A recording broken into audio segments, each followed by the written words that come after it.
Alright, calm. Everyone calm down, I'm here. Alright, is there anyone here? There's one humming. Who is it? Who is it? Who's that person? Hey. I don't know. Oh shit, what have I done? Yes! Yes! My rock.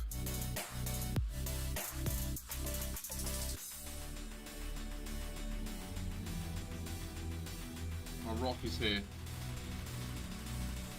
What is it? A daytime Joe Tricker stream? This is alright. Oh, is it? Oh. How's that? Is that any better? It's got all different settings because it's on a different account. It's...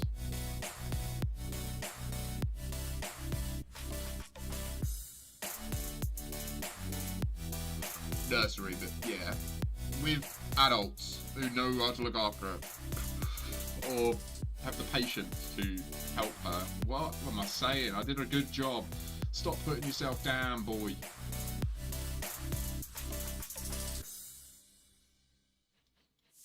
Few hours. It's just gonna be like just chatting, really. Although I had, you know, when you're like laying in bed and you just, your mind is just like, and mate, I don't even know how to present this idea in human language, but I'm gonna try. Let's see. Does this make it better? How are you doing today anyway, Hamalam? Cool. Is this your assessment centre or is that a while off yet?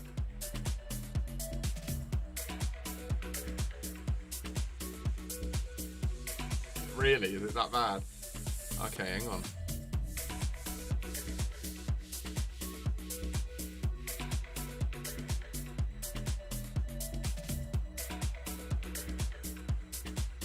Okay, so I've got ducking enabled, but the mic's low.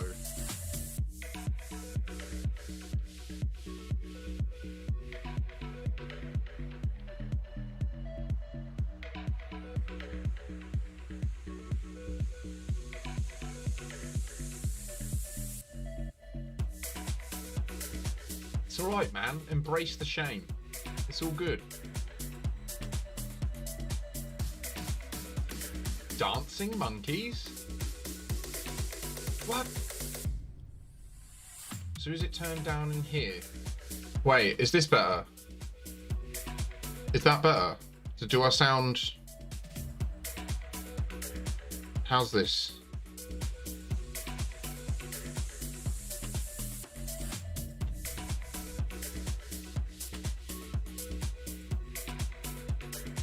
Oh yeah, oh yeah, oh yeah, oh yeah, oh yeah, you can hear me.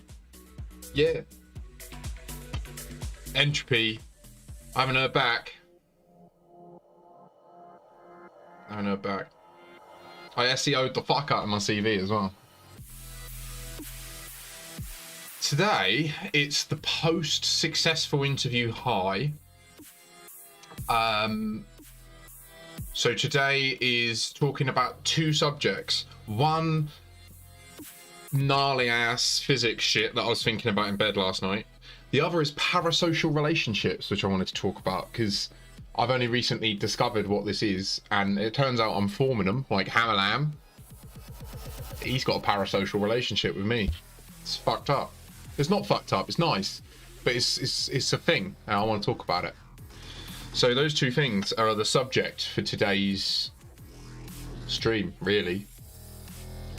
Yeah, like, so yeah. Should we talk about that first? Because it's yeah, I know less about it, so I can actually learn.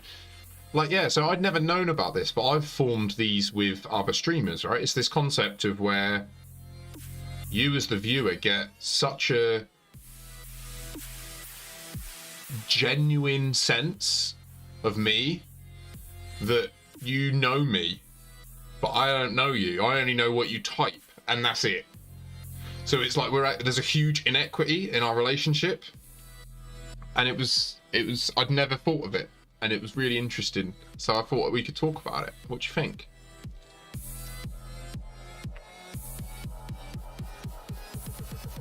I just had a really fun interview with a really cool little company that I actually really hope I get the job. No diss, Entropy. Happy to come and work with you.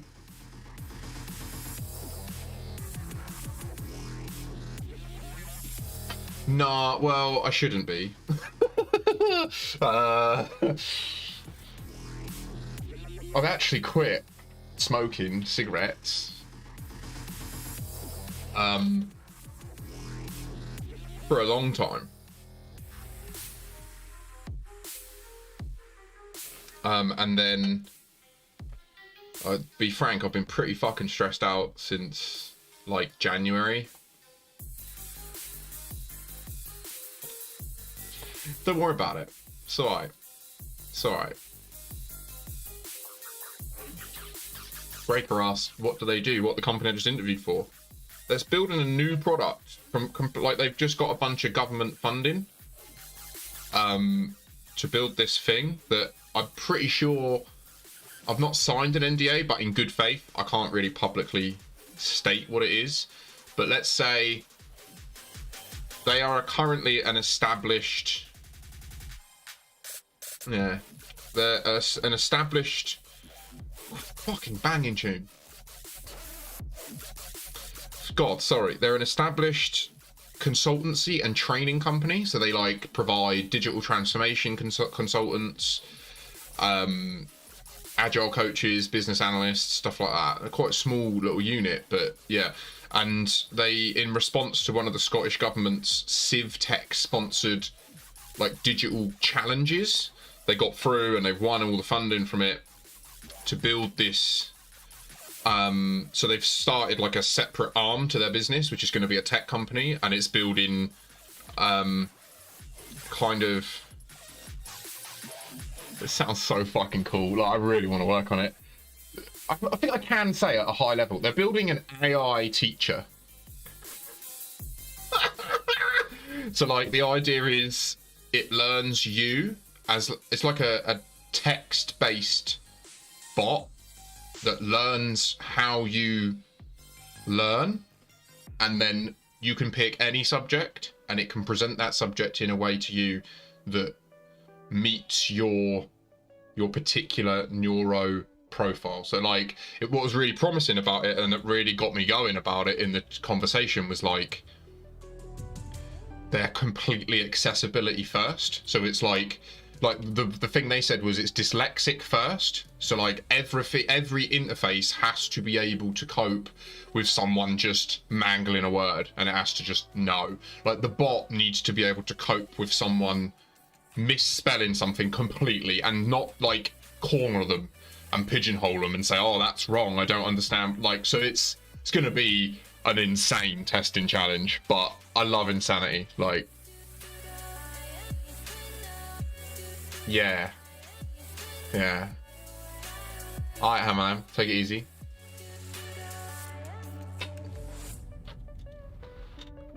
So I mean, but the key being they've not built anything yet. Like they built like a literally the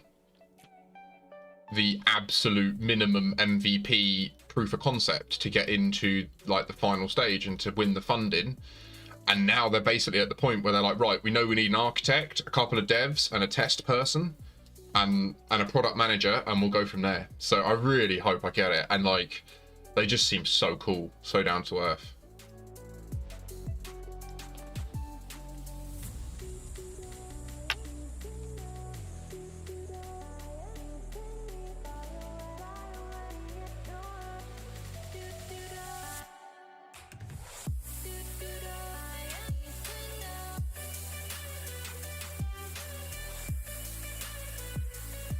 Okay, dysplasia.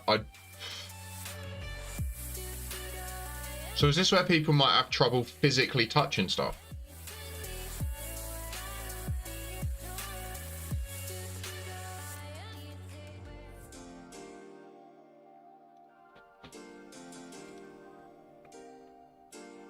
So I think from that perspective, like in terms of the group of non-functional requirements, it'll be an amazing educational opportunity for me to really delve into accessibility testing, because like I've done a lot of it, or at least I've always had an eye on accessibility.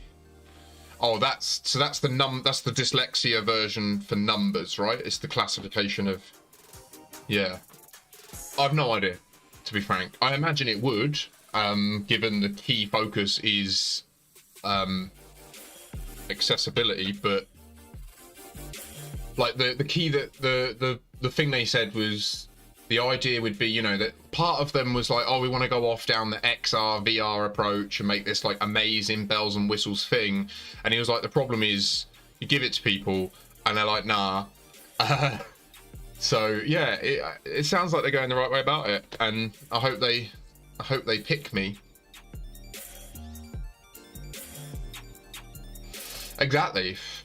Exactly, and it's, yeah, that's the element of it. And then when you compound it with the fact that like what they're looking for is someone that's cool being part-time.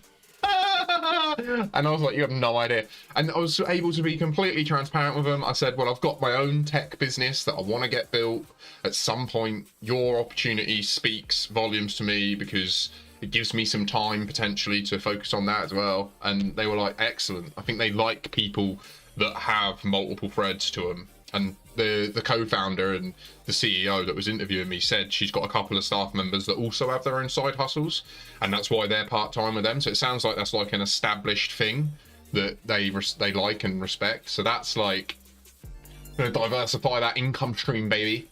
Ooh, and I'm gonna form so many parasocial relationships. Back to, you see what I did there? Segued back into the original topic. Parasocial relationships. It's mental that we can form these now. And that's really all I have to say about it. Because I don't know anything. Should we do some learning?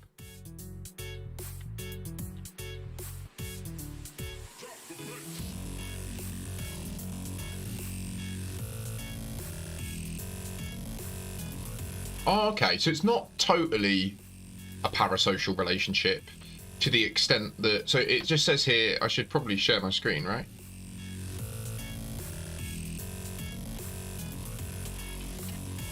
This is the Google definition.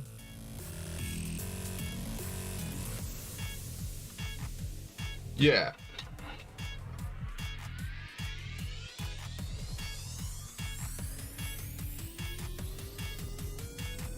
But so I suppose like, that's a really rigid definition, right? And it's basically the idea of a completely one-sided relationship. Like, it's like where if I've got a lurker, for example, that watches every stream, that's always there but never talks in chat, that would be a parasocial relationship.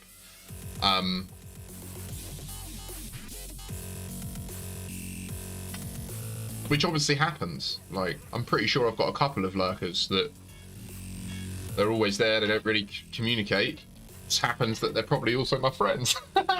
So yeah, like, eventually, if I continue on the path I'm on, I'll have to start managing this shit. I think this is one of the biggest challenges that streamers and content creators have, is I only happened to find out about this the other day. Yeah, totally.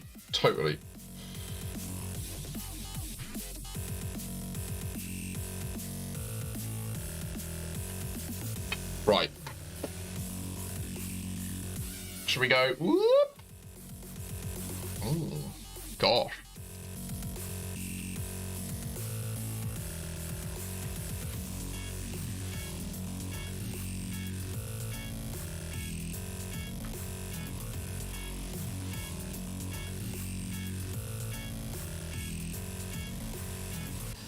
Come on.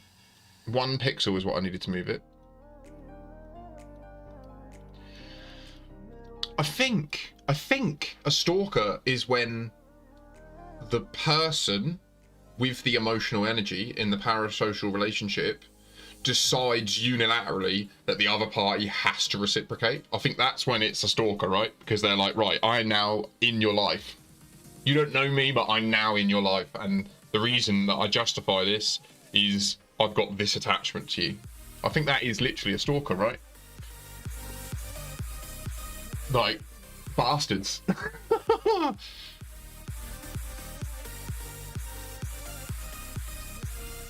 I feel so good about that conversation. Like, you know, when you get the pep about like wanting to be working with people to, yeah.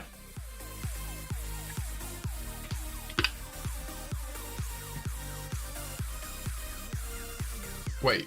Oh, it is there. It's behind. Oh, that's nice. Sort of. It's a bit...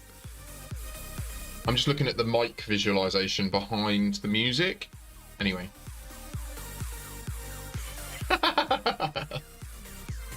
Making their nose slightly red. Why is my nose always inflamed? Oh, entropy. No worries. Have a good day. Have a pleasant Friday Eve afternoon.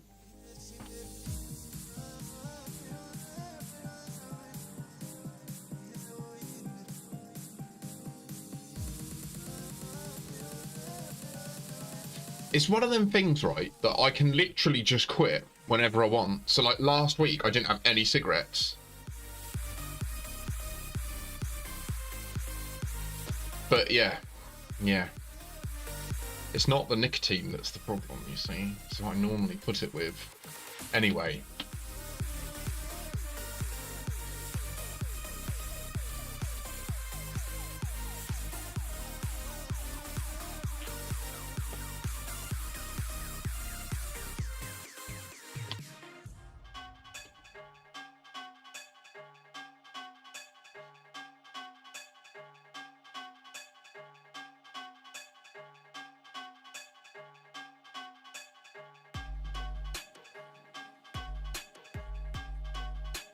No comment.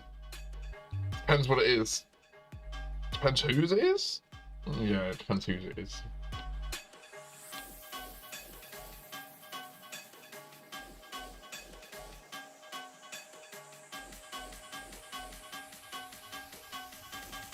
Okay.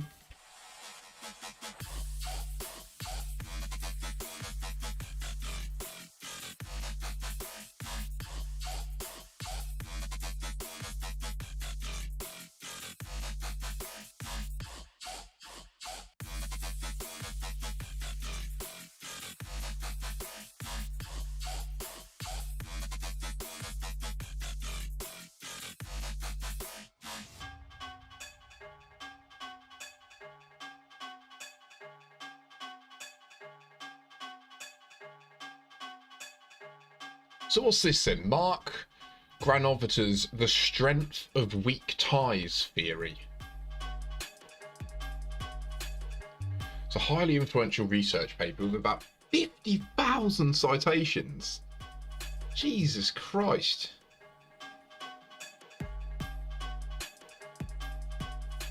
In marketing, information science, or politics, weak ties enable reaching populations and audiences that are not accessible via strong ties. Right, but are you going to give me any more to work on? Ah, mate. What's the abstract? Analysis of social networks is suggested as a tool for linking micro and macro levels of sociological theory.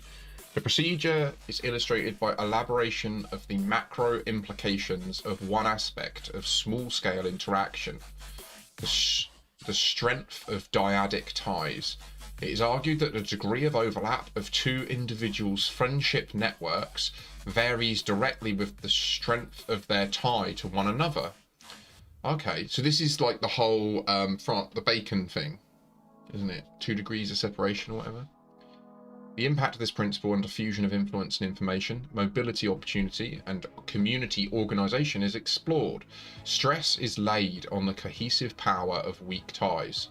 Most network models deal implicitly with strong ties, thus confining their applicability to small, well-defined groups. Emphasis on weak ties lends itself to discussion of relationships between groups and to analysis of segments of social structure not easily defined in terms of primary groups.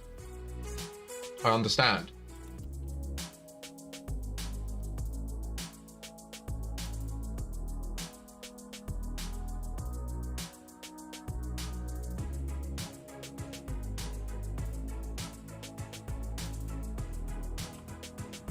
Should we get into the real meat of what I wanted to talk about, which I just don't even know if it's valid, but you know when you're like, I need to just have other brains that hear this and maybe it will make sense. Is there really only one other brain here? Just Breaker. You want to hear it? Are you actually there? Hello, hello, hello.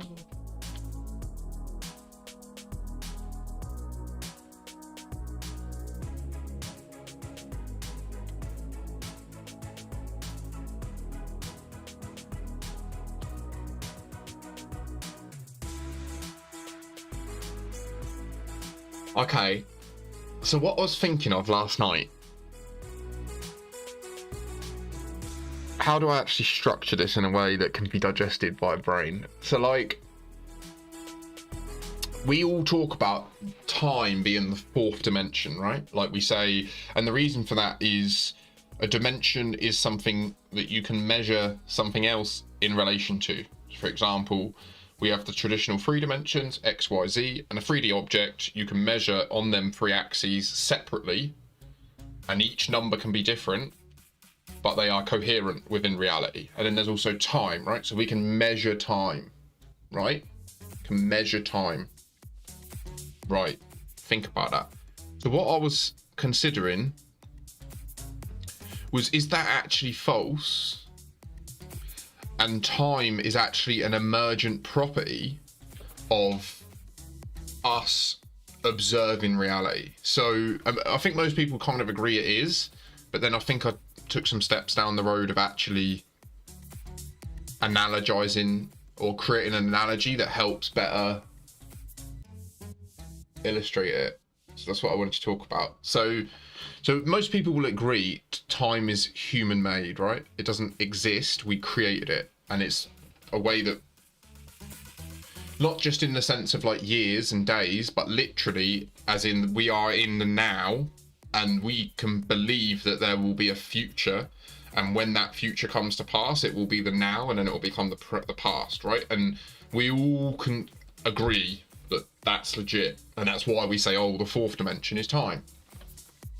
So here's the analogy that I was going through in my mind that led to me saying or making that statement. Actually, I think time is an emergent property of the interaction between the three Gaussian dimensions and the fourth dimension that isn't time, but its interaction creates an emergent property that we call time, which is the sort of continuity of causality. Ooh, I'm on fire. I'm on fire. So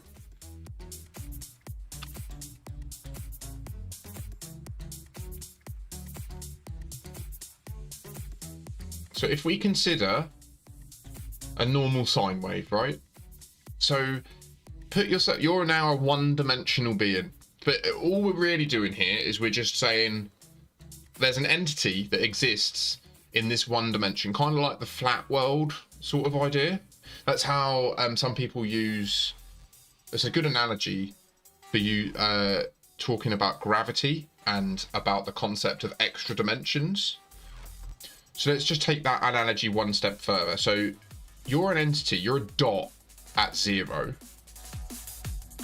And you don't know this because your entire reality is confined within the one dimension, which we can measure as technically two dimensions, right? You're a two-dimensional being because X and Y we can measure. So your position can change, right?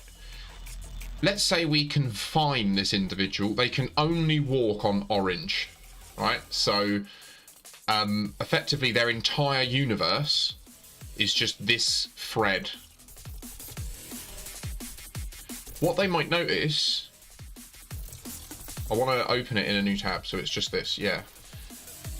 So their only experience is they keep moving forwards, right? And every now and again, they feel a pull to the right and then a pull to the left and a pull to the right and a pull to the left.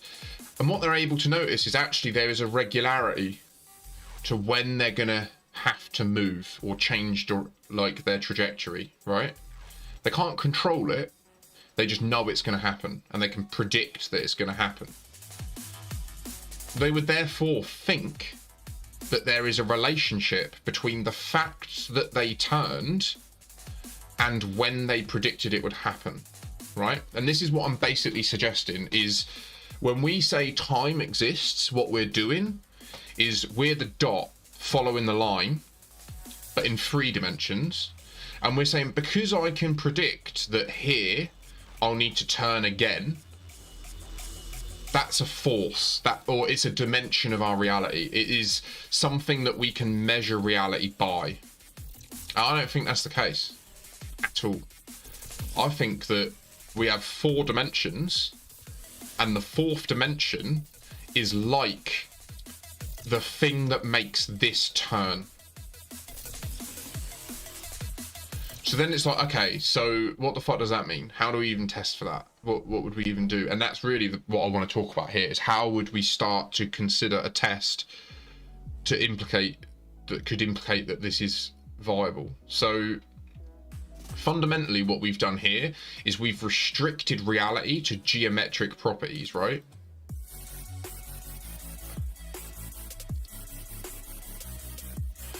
Pamalam. Ah, fuck. I didn't think of that. Mate.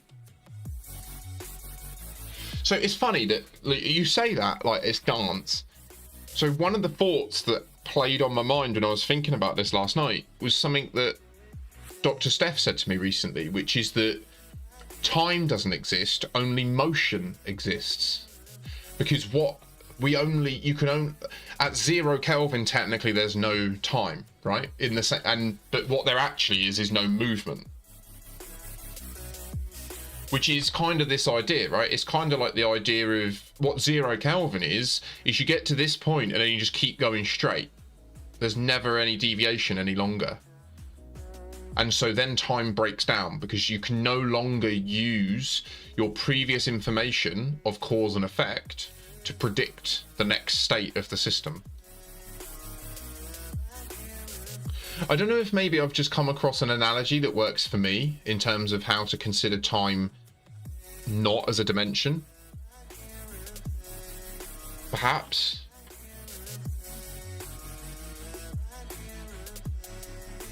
Let's ask the internet.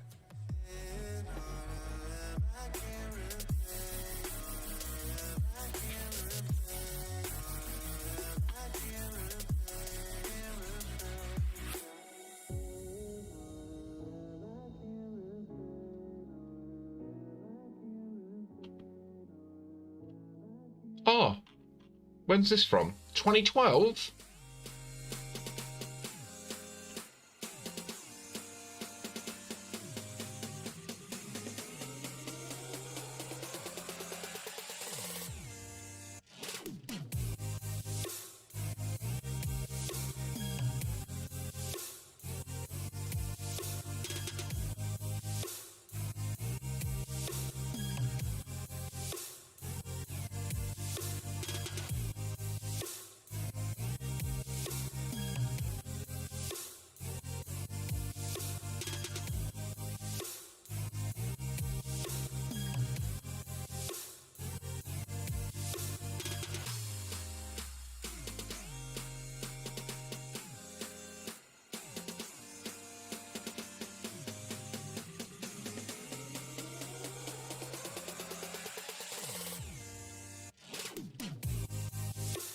Okay.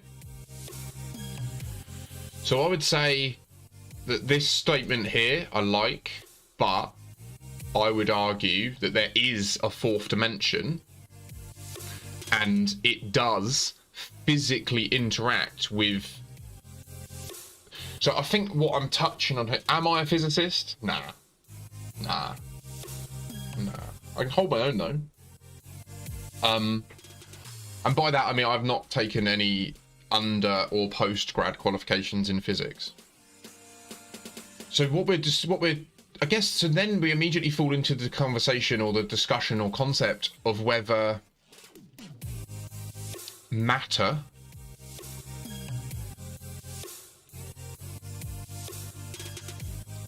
are the three dimensions, the traditional three dimensions, X, Y, Z, the Gaussian location system, are they contingent upon matter that effectively has been imbued with mass from the Higgs boson field? So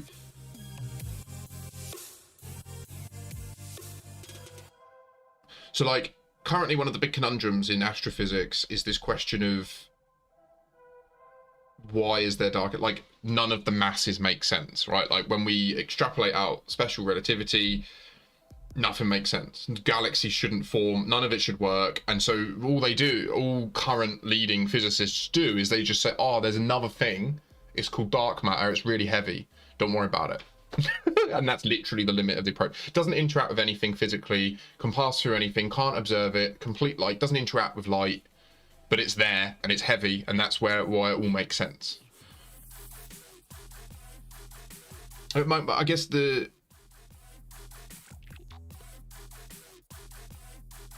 now there's to me there's like a contradiction in that, right? So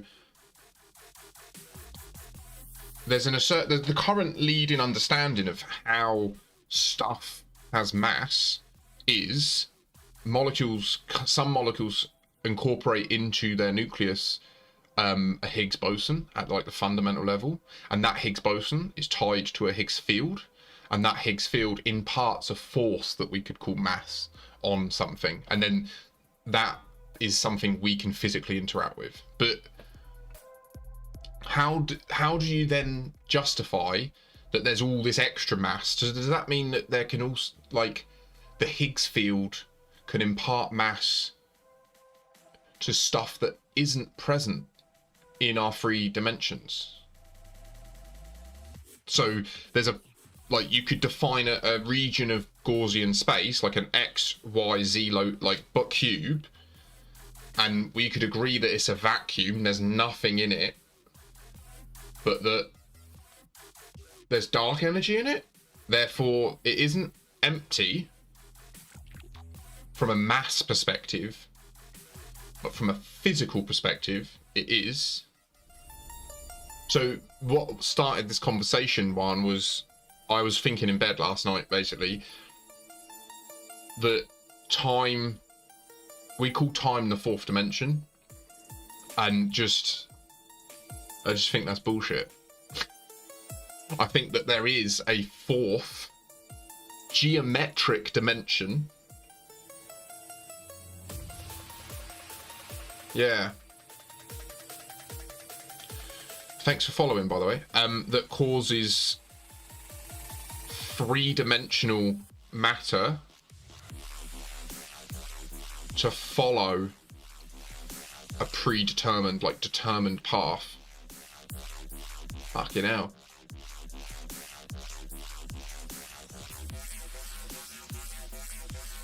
Ooh.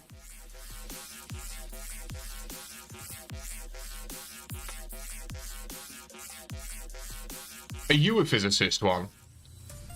Because I feel like this is the sort of conversation I really do need to have with a physicist, to be fair. Maybe I should update my title to, like, I need a physicist to talk about this too.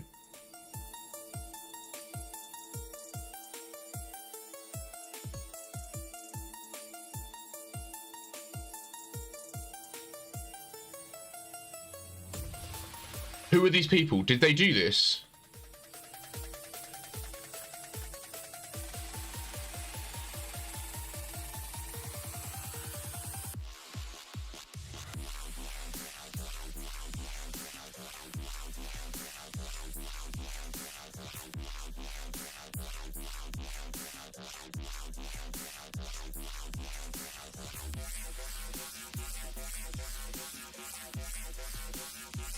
Is dank.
So sorry, but the speed at which I read and think, I can't possibly speak at. So you just have to deal with me reading shit, and then I'll pout it back to you in my own distilled sense. The causal set theory approach to quantum gravity. It's worth noting that just in that first, like in the title of this paper, this is an unjustified presupposition. I'm getting a phone call that I need to take right now, so I'll be right back.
Oh my god. Right, cool.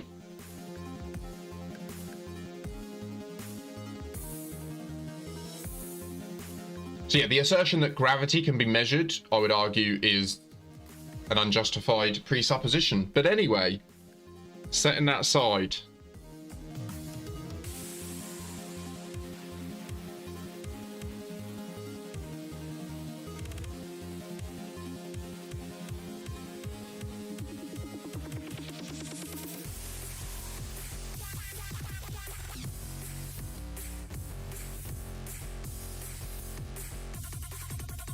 Okay.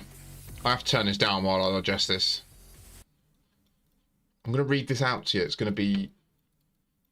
I'm going to read it and I'm going to break down how my brain actually reads it, right? Because there's so much...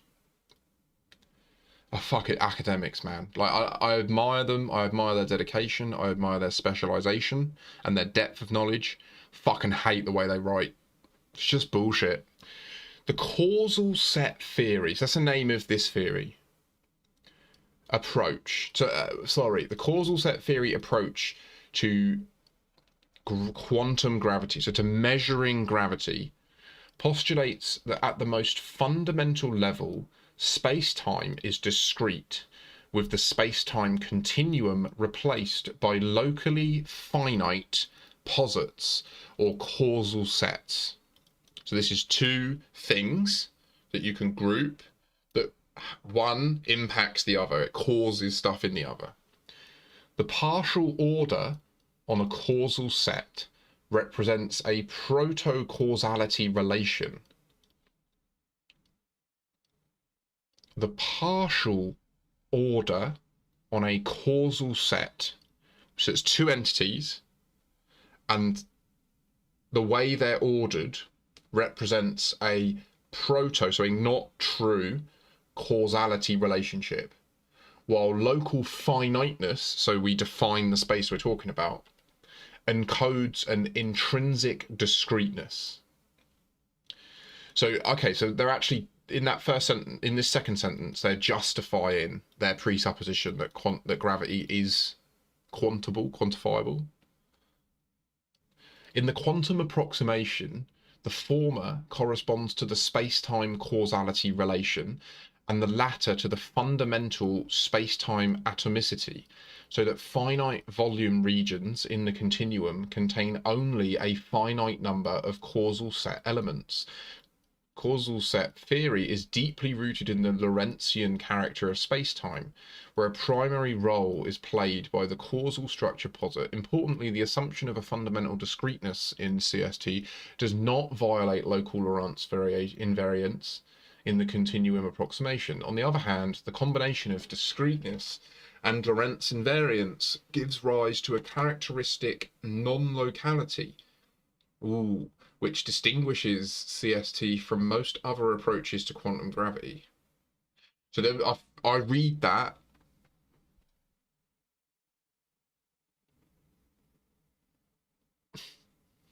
Well done. You can tell you're still in university.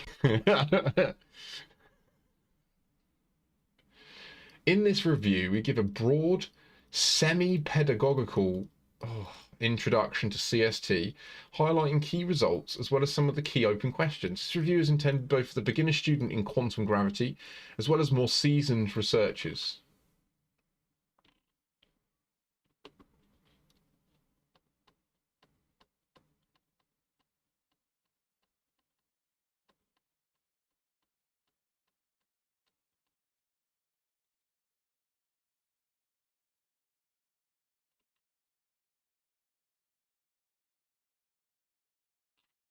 So it was back in 2012 that he was doing that publication that made the news, wasn't it? So let's just go back and follow the chain that he's gone on from there. So assume it was older. New insights into special, so it's probably based on that.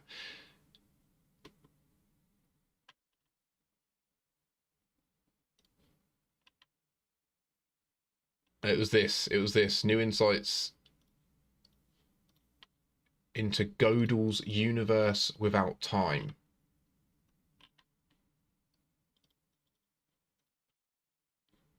Fuck's sake. I hate academic journals. It is such a hustle. Do you know the biggest problem with academic journals? Sorely paid these cunts to put this in here, and then they charge me to read it. They're taking money on both sides. They do fuck all. They just literally have a server with information stored on it. It's nonsense. Such a barrier to progress of human thought.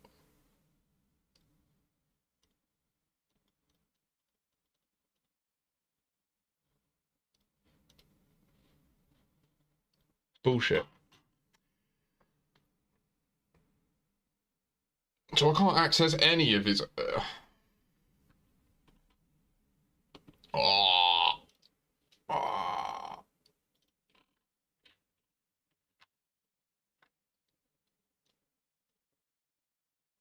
An important question in the uniqueness, oh shit, of the continuum approximation associated to a causal set C. Can a given C be faithfully embedded at density, I don't know, into two different spacetimes?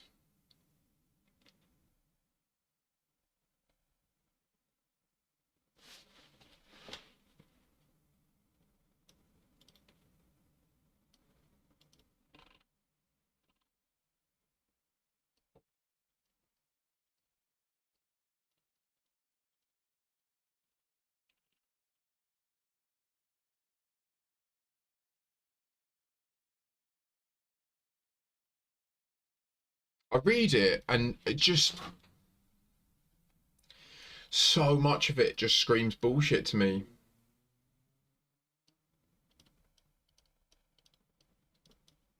So like fundamentally, like what that question boils down to my brain as is, can stuff exist twice? Is really what they're trying to answer. Right? Can the same thing be in two locations at once? Two different spacetimes, but as they've already assessed or stated. And they get into all this shit, the Poisson distribution. Okay. Maybe it's useful if you know the right things. The answer is clearly in the negative, since the aim of the CST continuum approximation is to ensure that C contains all the information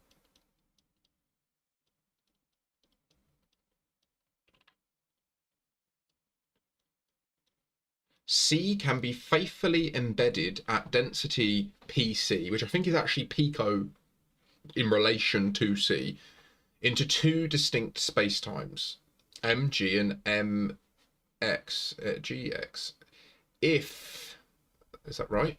They are approximately isometric, singularly measurable, approximately.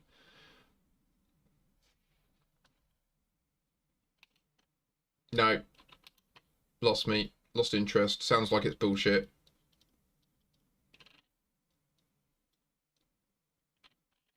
I find a lot of this, like, I read a lot of these sort of papers and stuff, and I just, so much of it, I feel like it's enjoyable and tantalizing to read from a theoretical perspective, but there's never any grounded in reality. There's never like, and we know this because this thing happened. Do you know what I mean? It's like, it's meant to be fucking physics.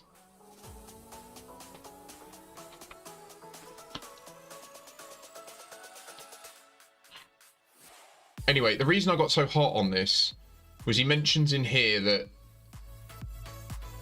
we're developing a mathematical model where gravity is a result of the diminished energy density of a 3D quantum vacuum caused by the presence of a given stellar object or material body.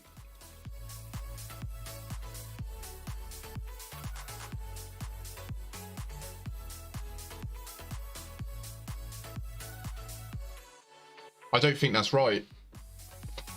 I don't think it's right. There's two things to it that I think are wrong. A, I think there is a fourth dimension that is a geometric dimension that we just don't interact with in the same way that we don't interact with dark energy and dark matter, right?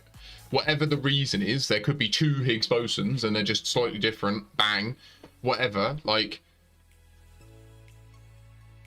and that it's the interaction between our perceivable dimensions and this fourth dimension that generates causality and time that we perceive. And then there's this idea of energy density in a 3D quantum vacuum, which a while back I was working on the theory of, like, why do black holes exist?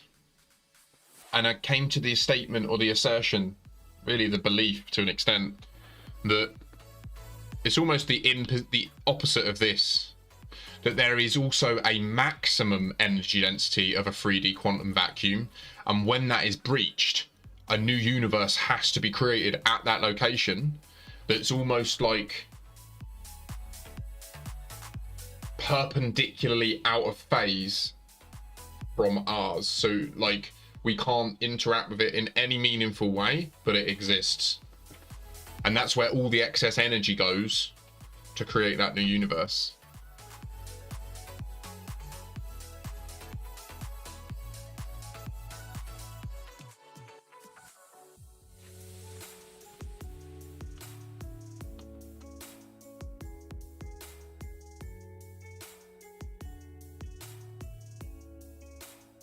Anyway, that was it.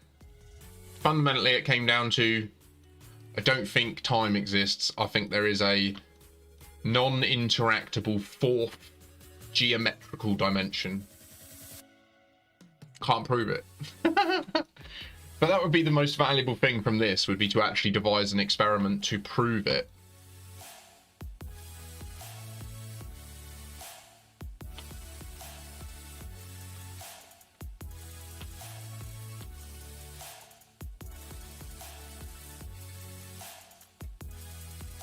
Oh shit! They've taken market share.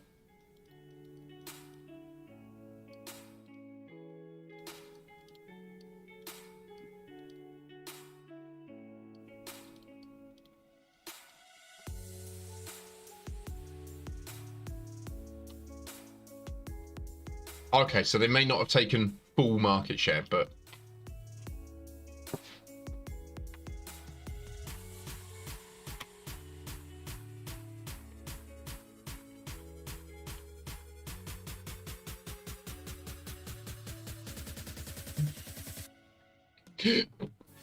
pardon me.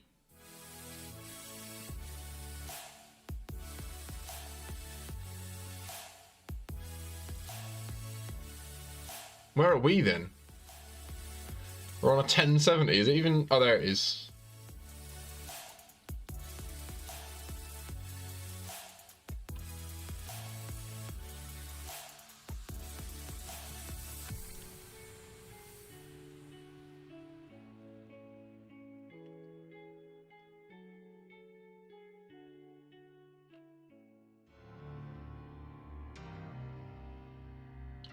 I'm just starting to experience some hunger. Yeah.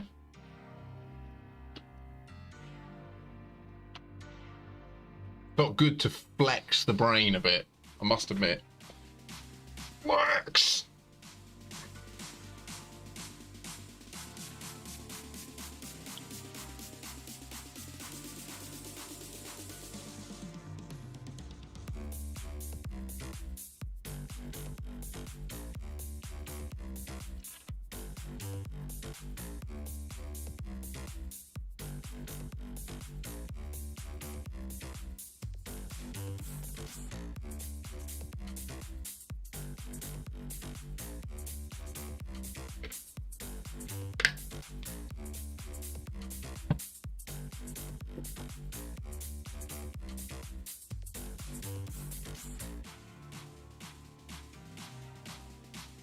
That is insane.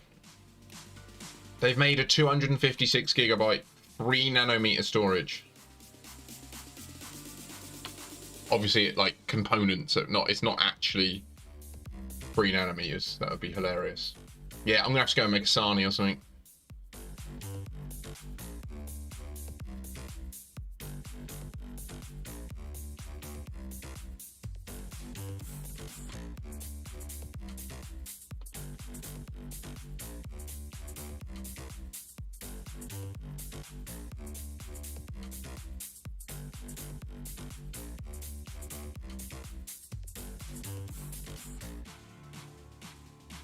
Yeah, man. This geezer fucked up.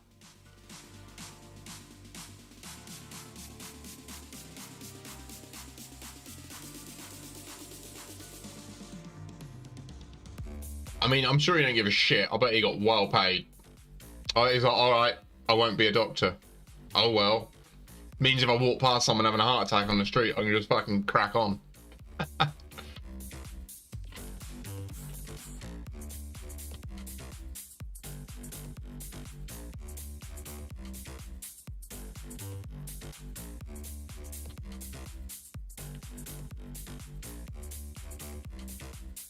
I think we might have to do this.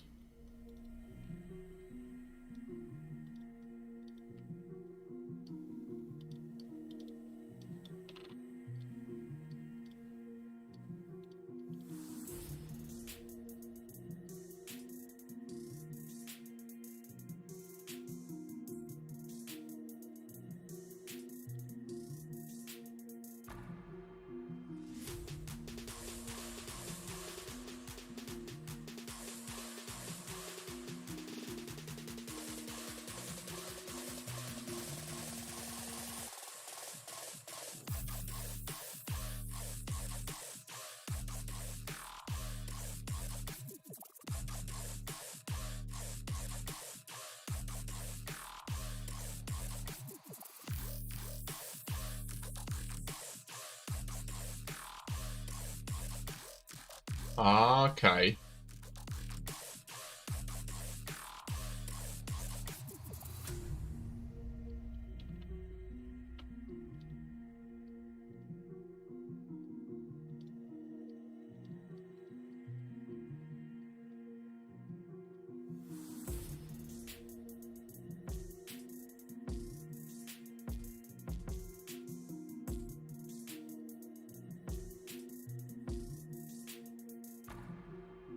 How do you actually bind something?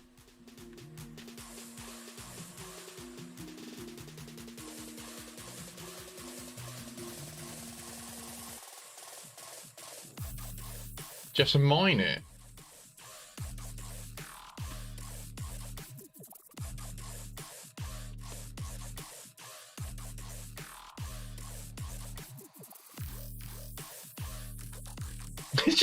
You can literally just do it. But how do you bind?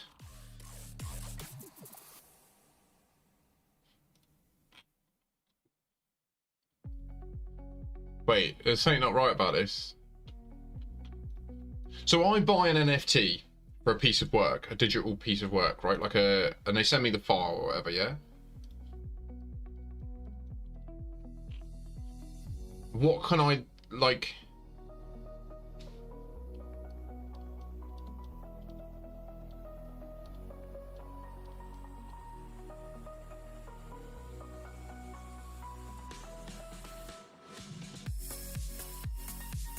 Oh, okay. So, right. So I create a smart contract in a blockchain and I say, this is my wallet and this smart contract confirms that this wallet now owns this thing in the real world, and that's hashed. You get this token, this NFT, and then that becomes an immutable element of the blockchain. And then the owner of the token and the receiving wallet, I guess they put the token in their wallet, pins a clock. Okay.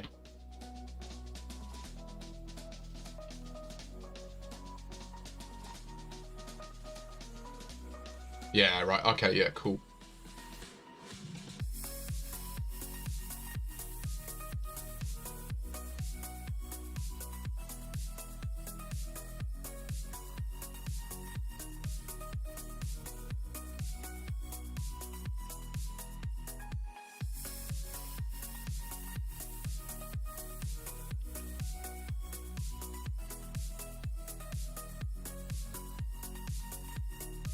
Well, no, you do.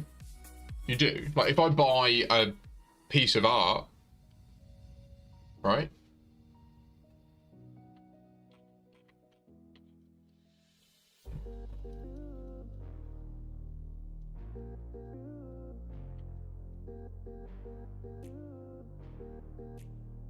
Sorry, I know, I see what you mean. It's like, it's more like a license, effectively, right? Like, what you're doing is you are buying the right to something from someone else, and the way that that's recorded is via a blockchain.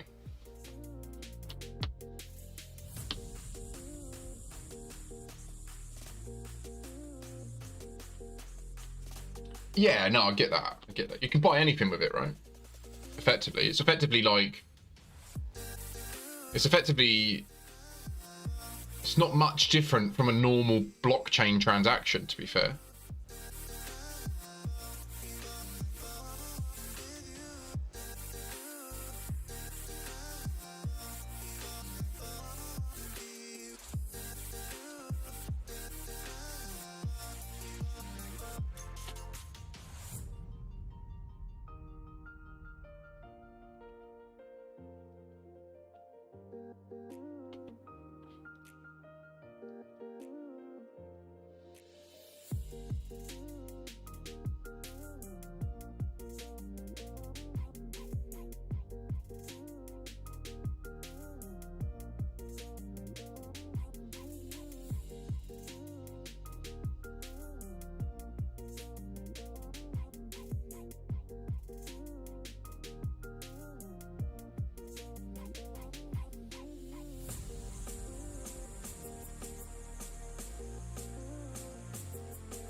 Why isn't the selling of it on?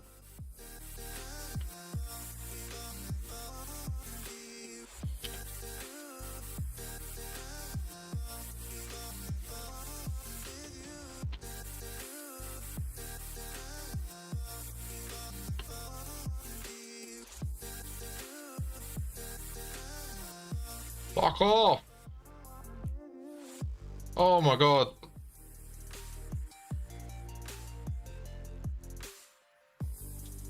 Nah.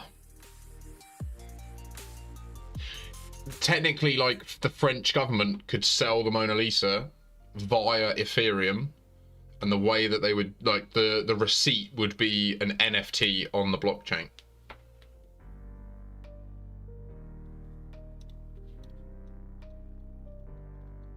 It's effectively what an NFT is, effectively a receipt for a transaction. It just so happens that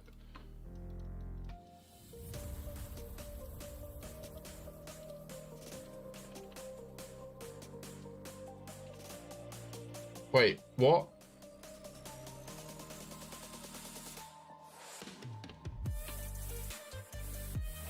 Oh my god.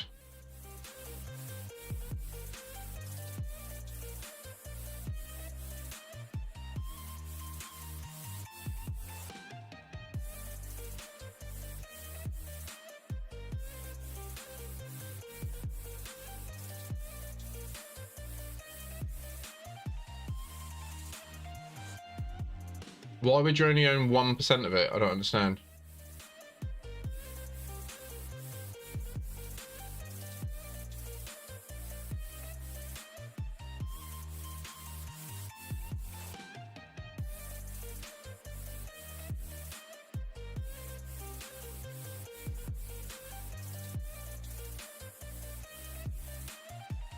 I don't. So he just made this GIF and just put it on there. That was it. That's all this GIF did. Didn't even. It's not even unique. It's remade something else. Oh no. Okay. Okay. I see. Okay. Right. So he did make.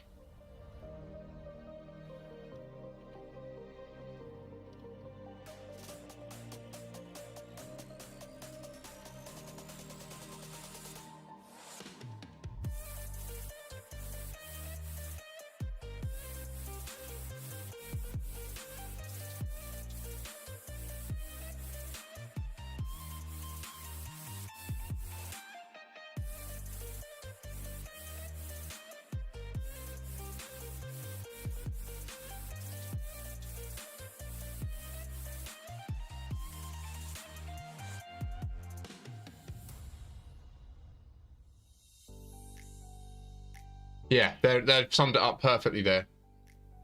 Someone paid the equivalent of more than $500 in order to be able to prove via the blockchain that they own the original GIF of a Street Fighter character slapping an ass.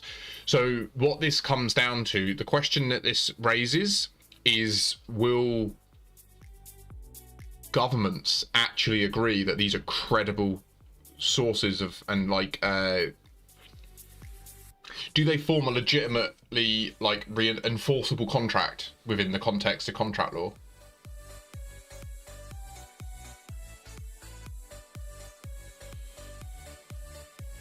So if this geezer wanted to sue someone for using the Street Fighter character clapping an ass, slapping an ass, this.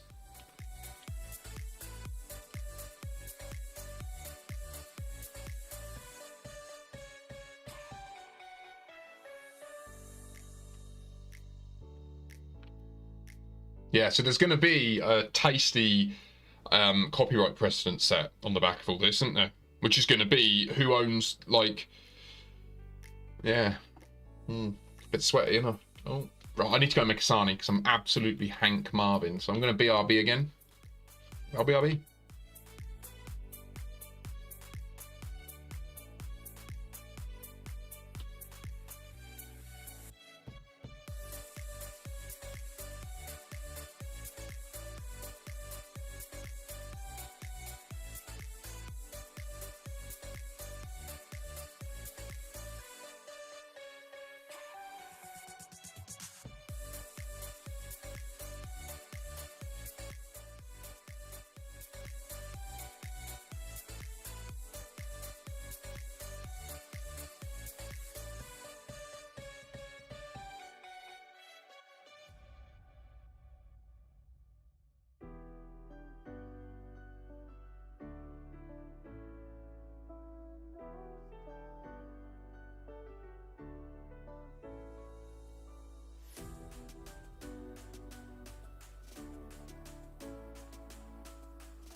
Fuck. Oh! Oh! Right. Sup, S89 Jones? Sorry, you may have gone. Sorry, I needed food.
Why are some people such cunts?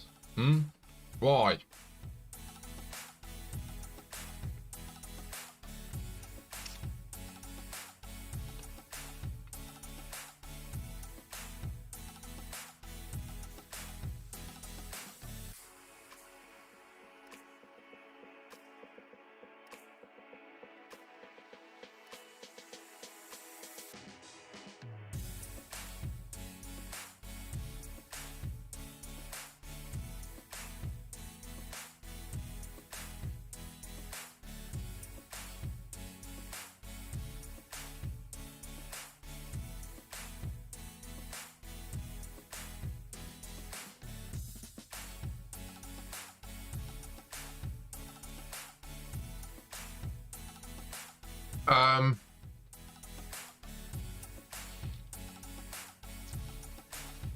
I'll probably still be about, yeah, until about half 4. I need to knock on the head. go and do my potatoes and get the nipper.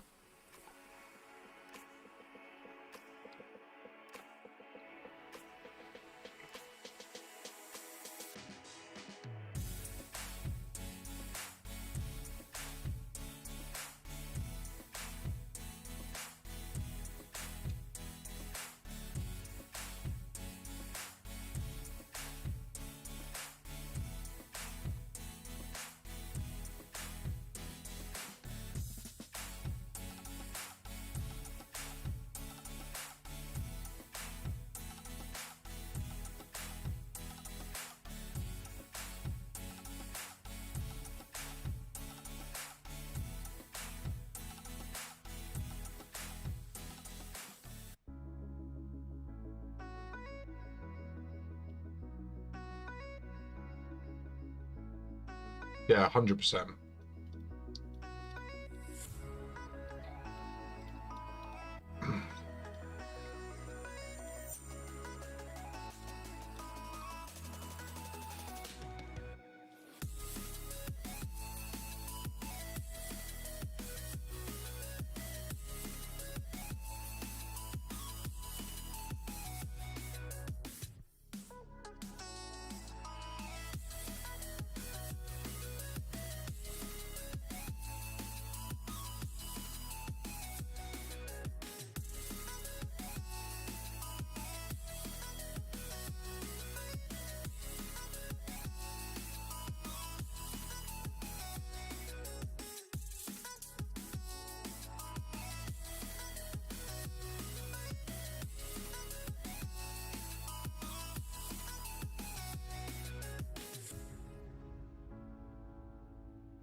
Mm.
Fucking hell.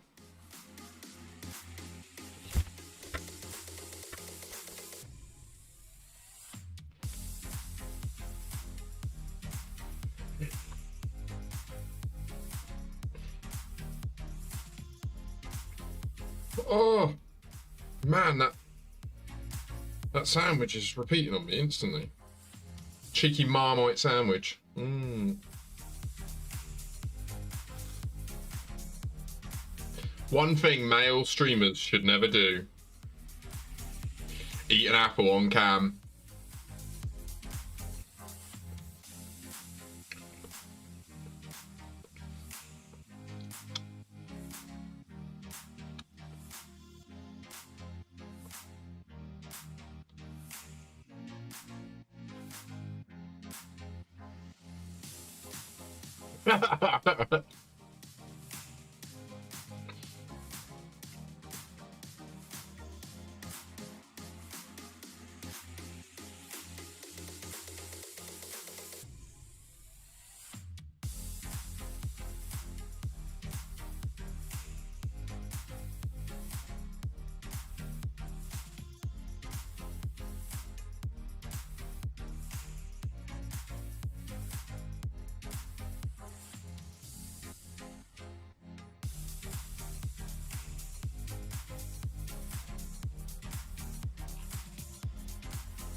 Nuts.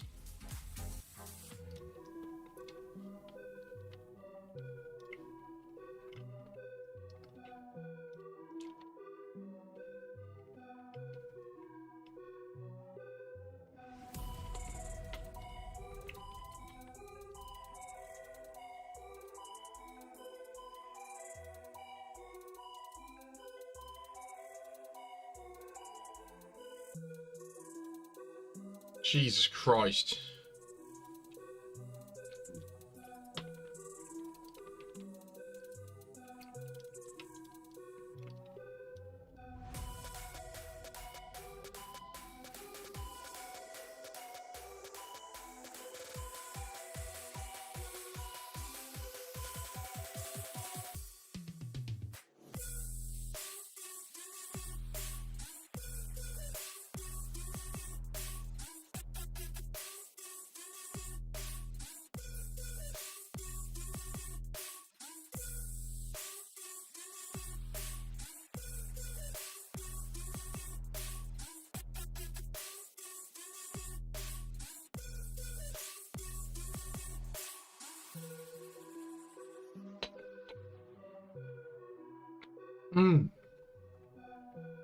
First banana I've had in about a month and a half. Oh, God. My body's like, what is this? Potassium? Oh. Embrace thee. I nearly took a job at SolarWinds.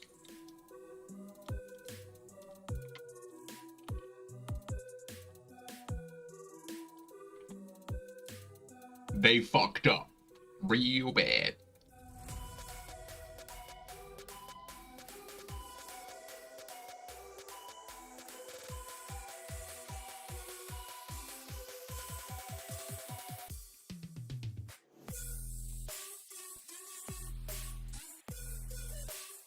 Have a good meeting, mate. Oh wait, you got 5 minutes yet. Right, what? Oh, look, I was in Tesco's yesterday.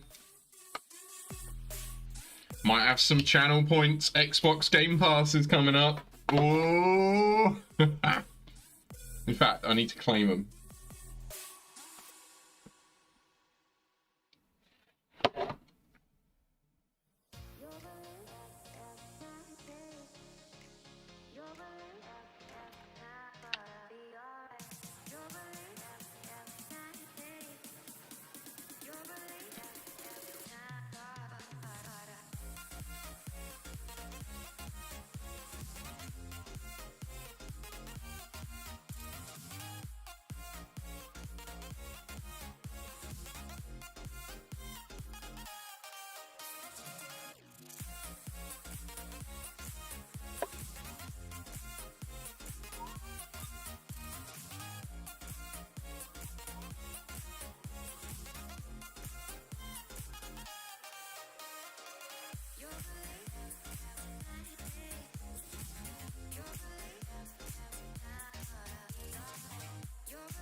The fuck?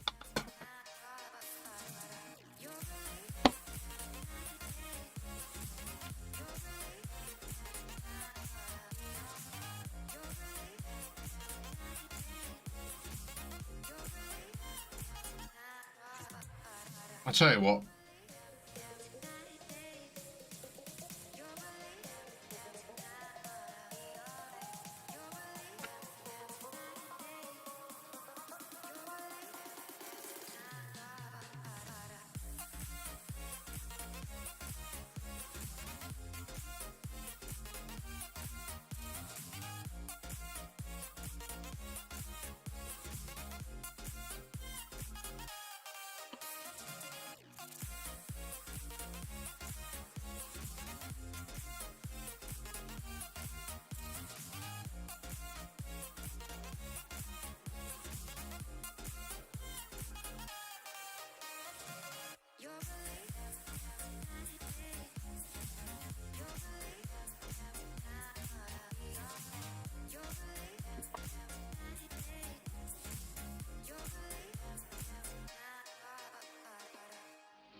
Have a good one, Mush.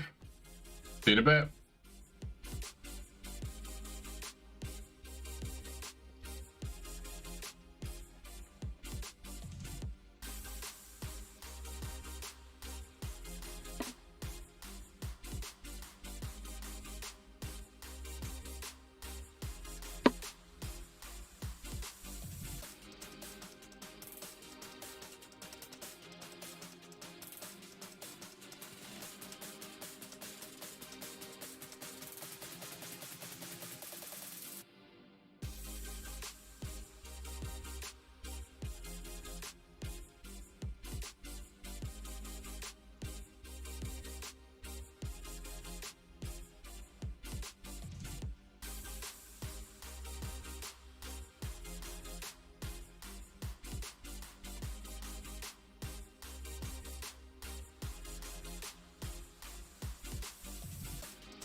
In terms of its technology, its AI engine, and also the algorithm, and the position that Squirrel AI is at in the market of China and even in the world? I think that Squirrel AI is unique in some ways. If you look at its growth rate, it's really remarkable for a company that's only a few years old to have, approaching 2,000 learning centers already is remarkable. If you look at the student retention rate, it's remarkable. The students who sign up for another course after taking the first one, which is a really important indicator of success and satisfaction. So they're doing something right just based on those two numbers. Now, if you look under the computer screen to see what they're doing right, you see that what's in there is a growing ability to customize the teaching to the individual student. And the net effect of that is that students can learn the same amount of material much faster, or they can learn more material with the same amount of time. And furthermore, they have less time spent where they're bored because they already understood this stuff. So technologically, what's under the computer lid is an algorithm that's already adapting and successfully adapting to individual students in a way that keeps the students more engaged and allows them to learn more material in a smaller amount of time. To me, that's both an indicator that this approach of adaptive education to individual students is on the right track. The students like it and they're learning. Those are the two bottom lines. But at the same time, we're nowhere near exhausting the opportunity that's there. We can do a much better job by riding the technology advancement curve in machine learning and AI. Even with the kind of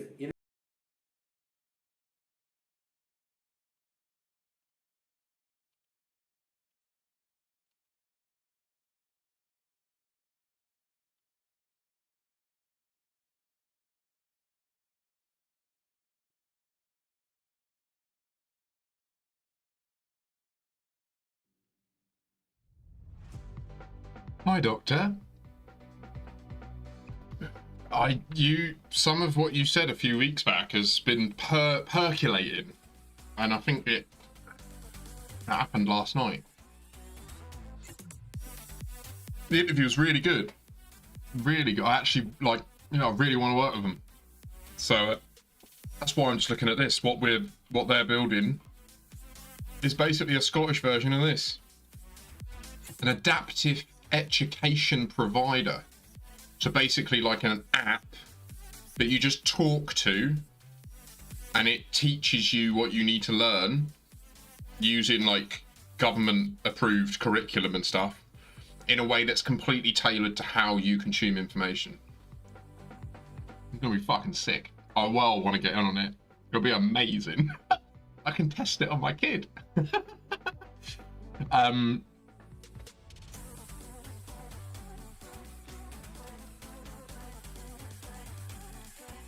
The interview was really fun. Yeah, I really enjoyed it. I really hope they confirmed in the discussion that I'll go through to the next stage, which they're hoping will be next week. I don't know if there's other people in the running, but obviously I'm confident. So fuck it. If they are, fuck them. They ain't got a chance. Because I want this. And yeah, what was lovely was, so I was interviewed by the CEO and founder of the business, and she was saying quite a few of her staff prefer part-time because they have side hustles. So I was just completely upfront with her about this. I just said that one of the most appealing things is that I can have the time to dedicate to these other projects as well. And she was like, that sounds great. Hopefully she was genuine. How are you though, Doctor? Isn't it stupidly early in the morning for you?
Oh, did you have sleep? You do sleeping? No.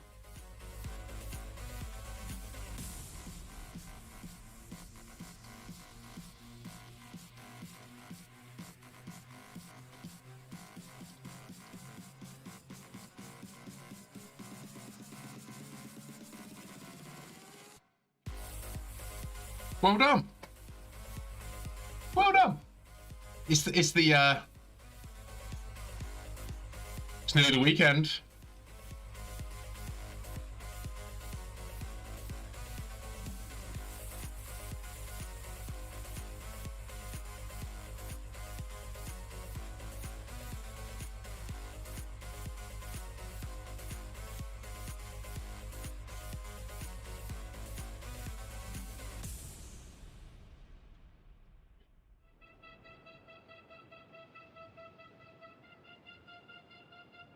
Right, so it takes 300 knowledge components and dissolves it into 30,000 knowledge components.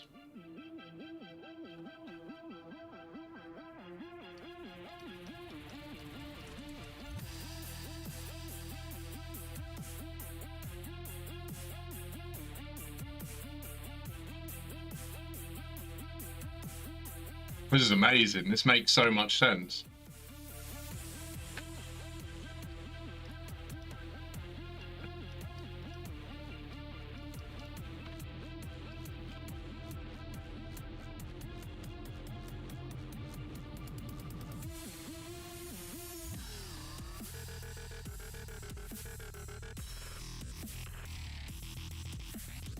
Bloody hell.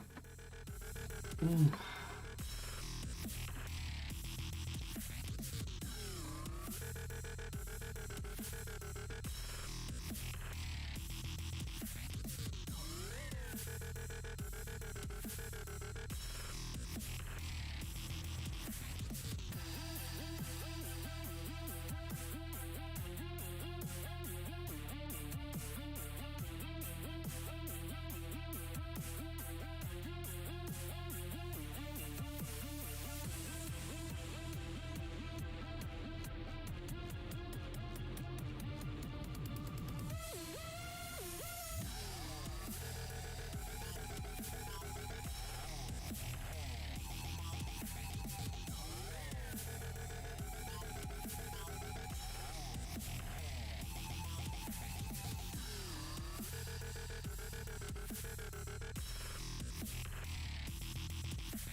How are you doing today anyway, Doctor? Are you all right?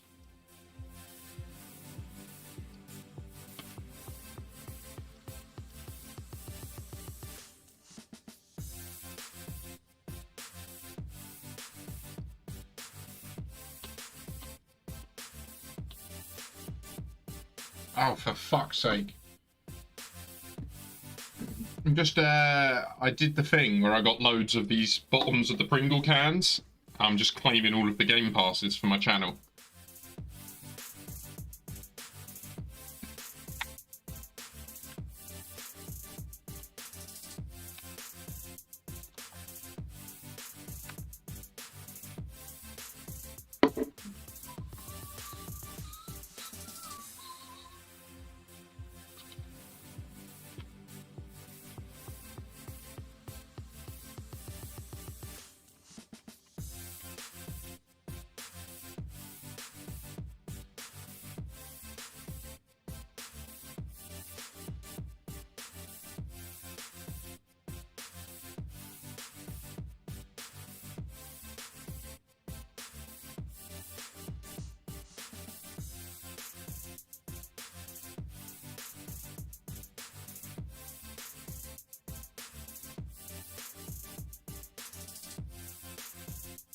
Oh, I should probably update the title because I've gone quite deep on this, but for you, Doctor, we'll go there again.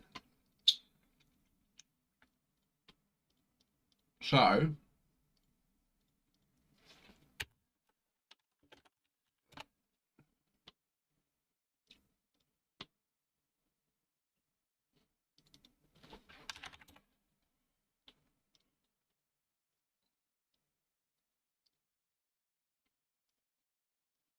okay. Oh, come on, just work. It's not working, so I'll do it all later. Now I can focus. So, right. Okay.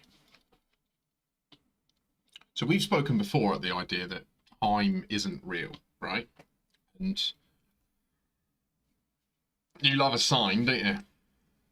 Read the signs. And generally it's accepted, right? We talk about time as the fourth dimension because we can measure stuff. We can measure stuff in the three dimensions and we can measure stuff in time. So we're like, our fourth dimension is time, and that's what we're taught in like schools and stuff.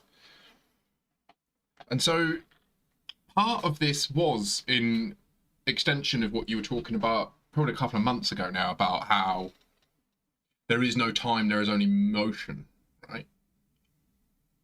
But what I would say, what was I actually thinking? Well, I kind of just think I've came up with a new analogy of how to see time not as a dimension, and it led me to the like conclusion that there is a fourth geometric dimension, and that it's the interaction between the three dimensions we perceive and this fourth dimension that results in an effect which we call time, and or causality, you can, or motion, I guess, right? So the way that I went through this thought process was Do you know about the flat world analogy? So if you want to try and imagine what it's like for there to be an extra dimension, and you can use the flat world analogy. So this is a two-dimensional plane, right? So if a being exists at point zero, we can measure it in the x and y axes.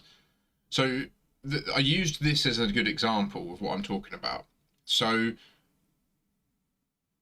the flat world analogy would be like this whole piece of paper, there's a dot that exists on it, and if it gets to a wall, it just thinks it's a line, but it thinks it's a wall, right? And it can't get past it. It can go round, but it can't get past. And that's like a blocker in the dimension. And that's how, but we can see it because we've got a third dimension, and we could step over the wall. Well, in the same analogy, so what we'll do here, we're exploring this same concept, but it's worth just grounding it that what we're actually talking about is how our brains perceive time in 3 dimensions, right? And it's the assertion that time isn't a 4th dimension. Time is the interaction, the effect of a 4th dimension and our 3 dimensions existing together. So if we confine our imaginary person that's at point zero to the color orange, so you can only exist, it can only exist by following this line. This is kind of my analogy of time in this reduced dimensional context. So time, so he'll be following it, and then he may perceive at some point that it turns, and then it may perceive that after a while it turns again, the opposite direction, and then again, and then again. And after a while, on a perfect sign, this being will start saying, I know that in X steps, or when I measure a certain distance at a regular interval, I can predict the turn, right? So in a sense, this being has now established a concept of time, right? But it's not actually time. Like, it's arbitrary, right? It could take longer to walk there, etc. So all things being even, he follows it, he turns. It can predict it's going to turn again, it does. It can predict it's going to turn again, it does. And it's this idea that everything in the white is the 3rd dimension. Let's say that, right? So it can't see outside of its dimension, but something is forcing it to continue on this path. And the being can perceive within its dimension that there's stuff happening that doesn't make sense, but it can't like quantify it within. So like we can't quantify time, right? Like obviously we can, to the extent that we can start a clock and agree that that clock is consistent, but it gets fucky, doesn't it? And we had discussed this at length when we were talking about, or you were mentioning about like motion is time. If there's no motion, if it's 0 Kelvin, then it's all fucked. So effectively, this is the idea, is that we exist in 3 dimensions, and there is a 4th dimension, which is the stuff all around our path through the universe, that there's a lovely rainbow outside, forces us to experience repeatable causal events. Oh, what's this? Right. So is this Euler's formula?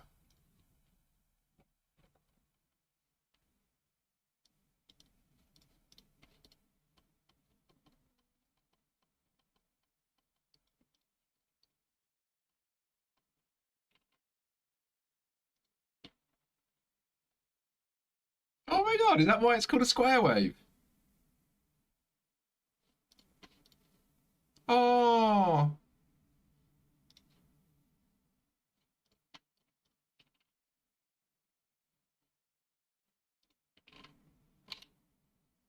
So anyway, that was all it really was, to be honest. But it did end in that sort of, when you're just laying there and you're like, oh my God, am I accidentally seeing behind the curtain of reality here? Because like I had this mental picture in my head of this, like, I can't describe it. It's like this mad geometric shape that looks a bit like, like the Viking symbol of like life, but it's 3-dimensional, but it is the 4th dimension.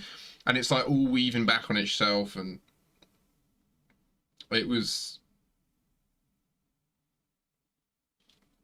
But anyway, so basically what it came down to was I think I've got a better understanding of how time isn't a dimension, it's just an emergent property of a consciousness in a lower dimension, like rationalizing external impact of another dimension.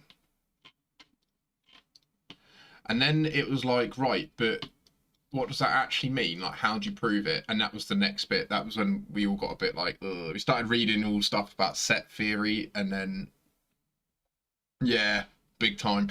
And then we were like, actually, let's just look at the news. Morning, doctor. I hope you've got a coffee. Jesus Christ.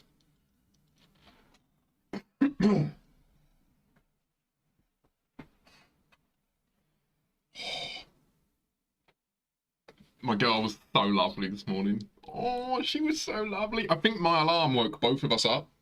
So she just came into me and she was like, morning. And then she snuggled with me. And I was like, what do you want for breakfast? She was like, I want pancakes, Daddy. I was like, oh my God, are you sure? She was like, yeah. So I made pancakes, nailed it, did it. They were edible and everything. Some blueberries. Had my interview. It's been a good Friday.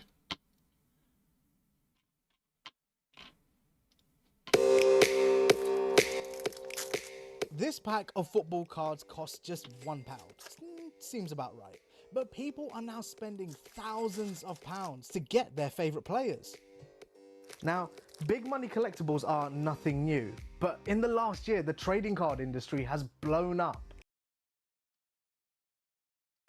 According to eBay, where a lot of cards are sold, sales have skyrocketed by 142%. That's around 4 million cards. And these cards have also gotten caught up in the NFT mania, with their digital versions selling for high prices. Sorare are one company who are trying to capitalize on the surge. They sell digital football cards using blockchain technology to collect, trade, even play a fantasy football game with. And massive footballers and clubs are promoting the platform. Just like the rarest physical football cards, the most sought after NFTs are fetching incredibly high prices. The priciest Sorare token, a Kylian Mbappe card, was sold for more than £25,000. And there's big money being spent elsewhere in the world of digital sports. Shouldn't be broadcasting that. But anyway.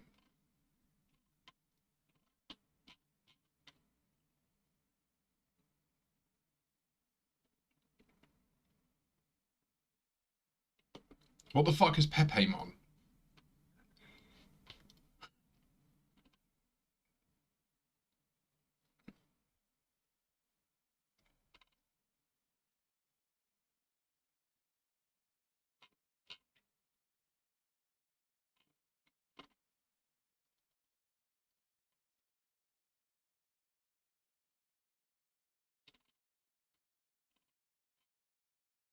Like,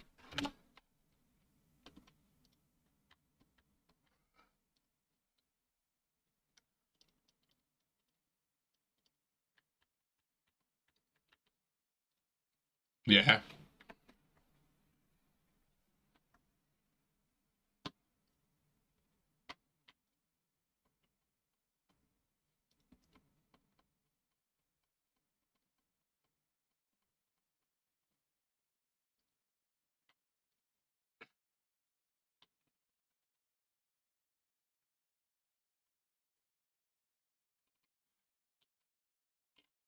What the fuck?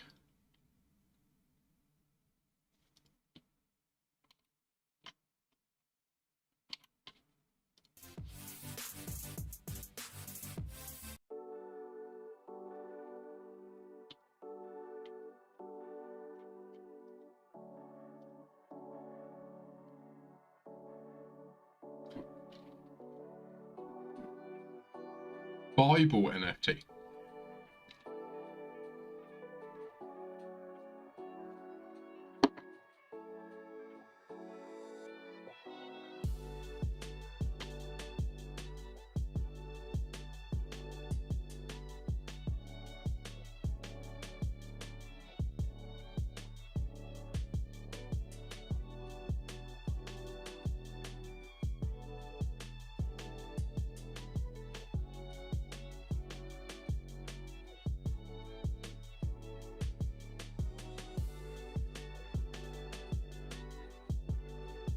What does this even mean?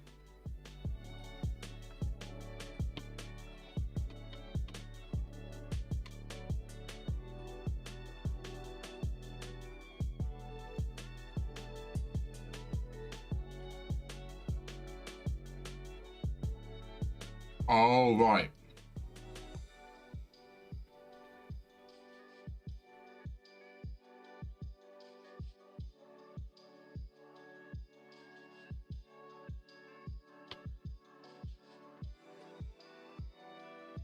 This is crazy.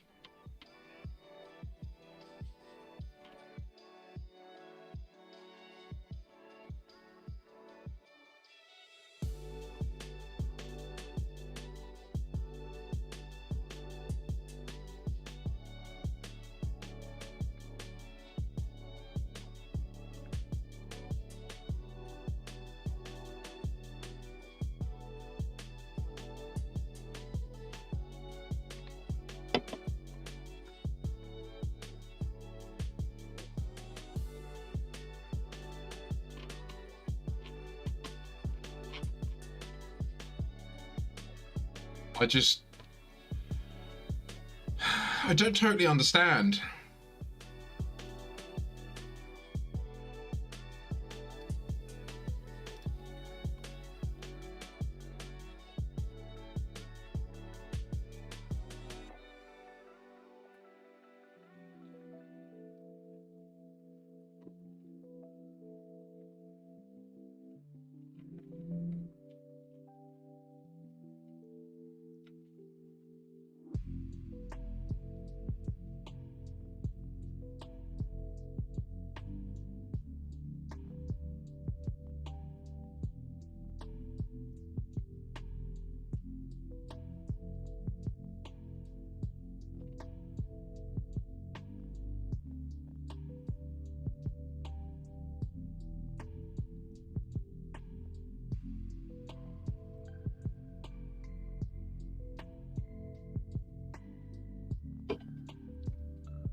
No, go away.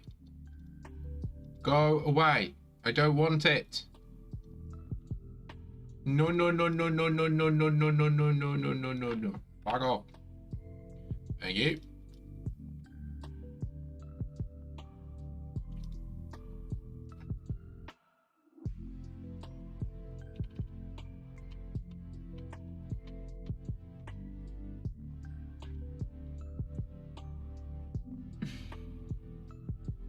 Do you know what this could enable? This could enable broadcasters to get their own, excuse me, licenses for music. And then you could actually use copyrighted music and not get DMCA'd.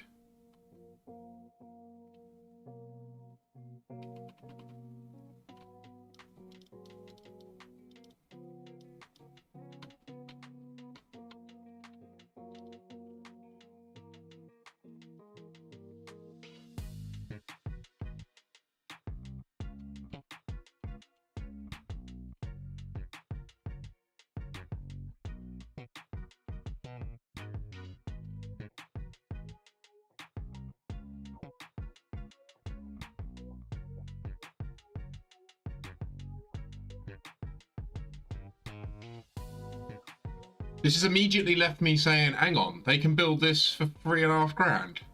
I can probably do this.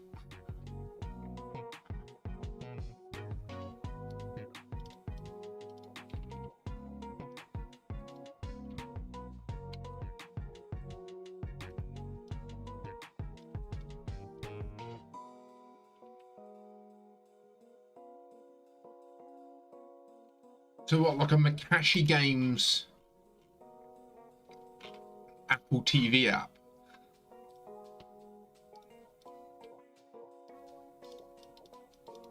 But it's just literally, all it needs to be is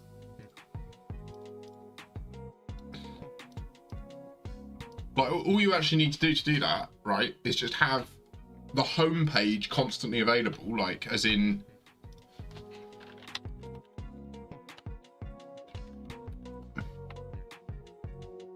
why you do it? No, me. There we go. Oh, I come Like, back yeah. on Makashi. Oh my god. What about Makash? Yes? Yes? Oh, okay, but not Maka. A content distribution network.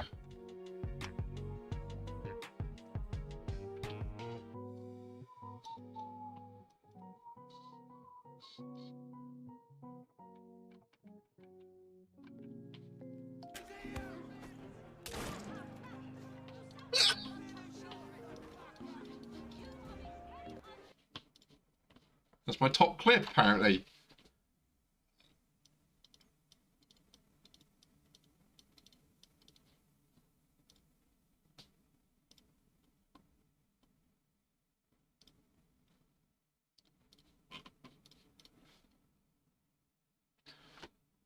Doctor, they're awesome. Saying that, don't know how you feel about this, but my PC Build store does also kind of sponsor us. So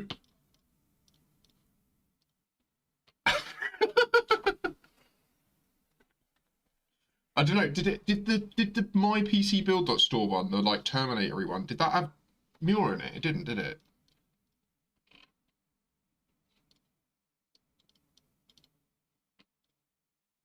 Muir in it? It didn't, did it? Wait. What? Oh, right. That okay. That's confusing. Yeah. All right. Anyway, the point I was making was the thing I was saying was that if you just have enough hosted channels, then your homepage is technically always streaming, right? And then that could just be your TV channel, and you just pipe it through to other apps. I said, does the Terminator-ish one, computers are taking over the world, go to mypcbuild.store, does that have Muir in it? Or is that like more like a generic mypcbuild.store advert? So what I'm saying, in frank terms, is if it doesn't have Muir in it, can I also use it, please? And if it does, then can I revoice the words?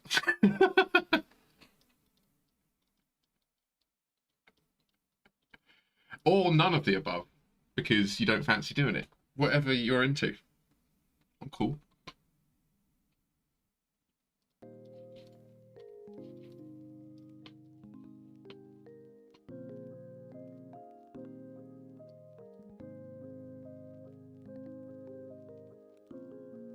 See. I see.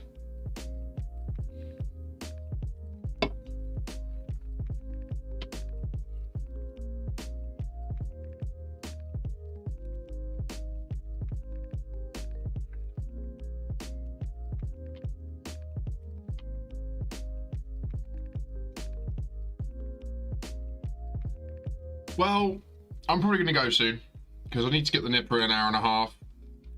I need to start dinner off.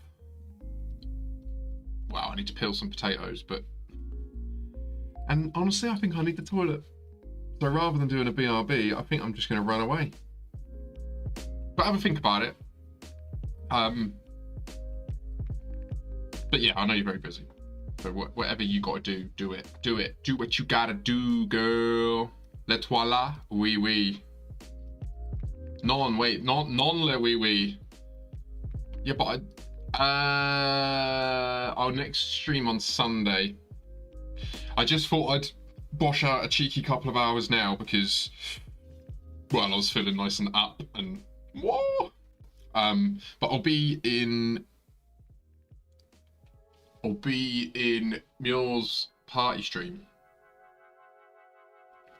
And then Sunday evening is probably going to be a decent just chatting session.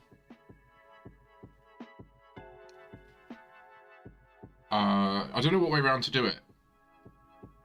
Basically, I've made a personal decision that I've now said to you about 20 times and have never actually done, but I'm not going to smoke weed on stream anymore. It has too much of an impact on the stream. It's literally like I can look at the viewership trend and then be like, oh yeah, that's where I had a joint on stream. Fucked everything.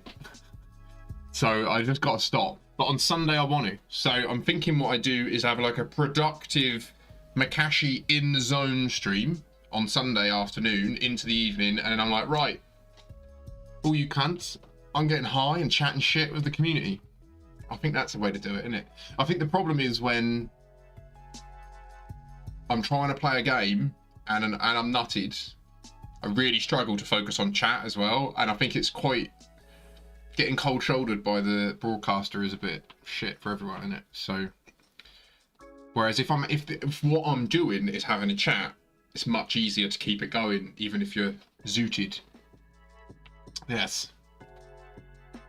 We'll see. I got them. Yeah.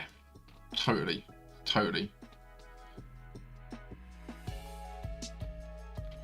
And Sunday we can use this latest Mensa magazine for discussion topics. That's what I'm going to do. I'm going to farm it for interesting conversation points. Hamalam is my rock. He was here earlier. He had to go to a meeting at 3 though. He is my rock. He is. He gave me a little boost the other night. He was like, why don't you just make partner and then you can just do this full time? And I was like, I wish it was that easy. And he was like, well, that's what I'm here for, mate. I was like, oh. Codependent. So, and you missed the best bit of this. Oh, for God's sake. The two topics I started off talking about was the time thing and parasocial relationships.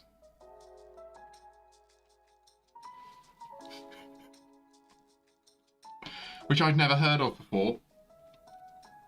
And I've done some reading on them in the last few days. And it's interesting stuff. I had no idea. Do you know what I think's happened here? I think I've got some sort of...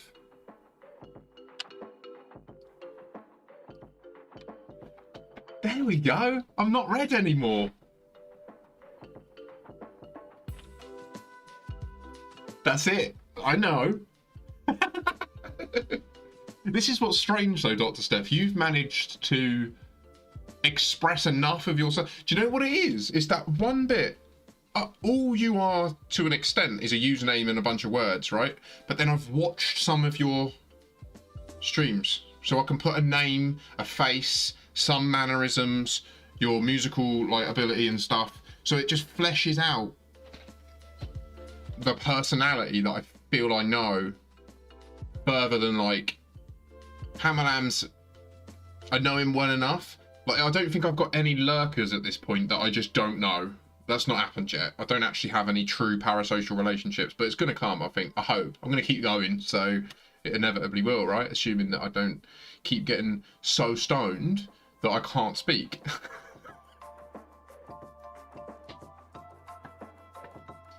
It's like, oh, mate. I'm a genius, but 99% of my brain cells have turned off.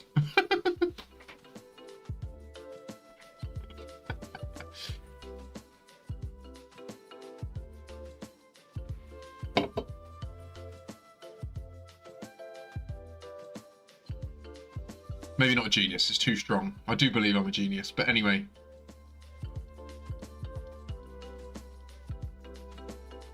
honestly, little Lois helps. When she's nice, it helps so much. Very lucky to have her.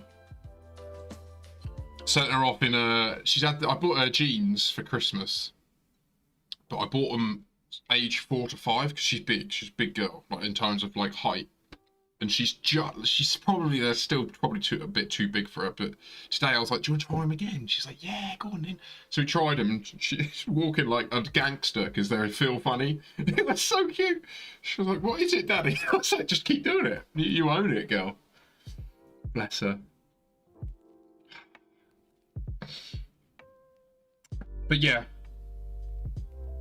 They saw Barbas. Oh, they do the floaties on the things. What? What?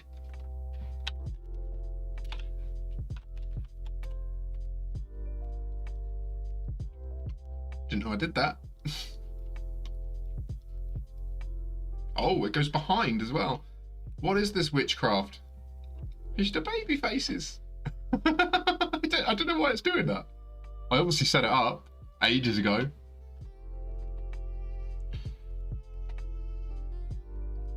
What was that other thing I found actually that no, not this.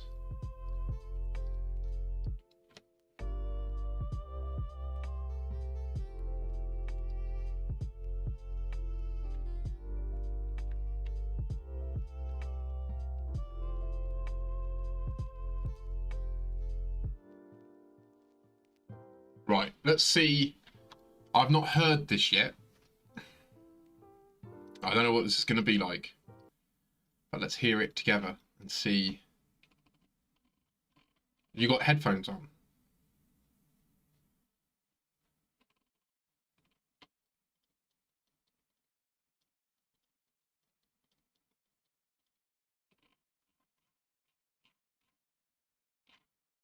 Oh wait, I want to.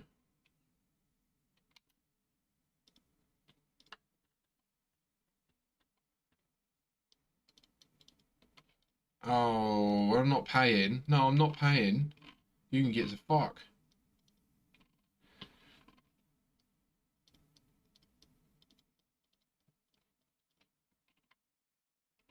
Oh, this is a cult. Okay, it's a cult. Wait. Okay, I'll show you this. You need some context to why I'm on this cult's website.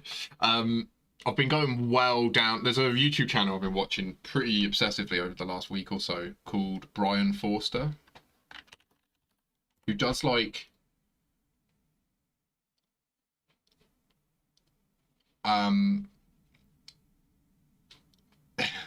it does in-depth tours of like ancient sites. Now he's very much of the mindset that like he's touring ancient lost high technology, so everything he's looking at is through that lens of like, so he's more likely to see evidence of a extinct civilization than he is to conform to like the mainstream archaeological and historical ideals. So anyway, part of this, he was doing a tour of the Great Pyramid of Giza, and obviously I've been playing Assassin's Creed and that, so that's what part of the thread is. And then I found this website, which was in one of his videos, he literally states, and it's when people state shit like this that it's culty, and I'm not into it. It pisses me off. He stated the pyramids were actually energy generation devices, and I'm a bit like, that's a strong statement, right? Like, back it up, bruh. And then he started going on about how because they're resonant, they've got acoustic resonance and other shit. And I was like, all right, so what is the resonance of a pyramid? Like, what's the situation? And that was what brought this website up, which I read this. I'm not going to read it again. But basically, it surmises that there's... So the which is also apparently the same sound the Earth makes. Like... but only because you don't have the capability to hear anything with your natural ears.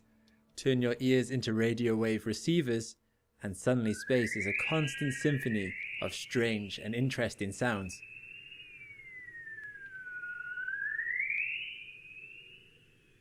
I'm Alex McColgan, and you're watching Astrum, and together we will find out what the sources of these radio waves are, and what they sound like kilometers up. Waves to be, but rather... It's too long, but anyway, you get it. So then he's going on about how apparently the sarcophagus was a healing chamber, like in Stargate. And it's implied that they've created recordings of this that you can listen to. So then I was like, oh, we should listen to it, but...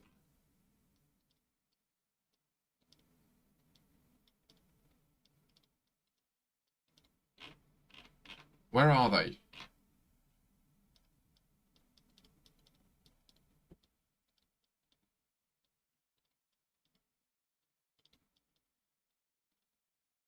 Right, I want that. AP website has several versions. Wait for it.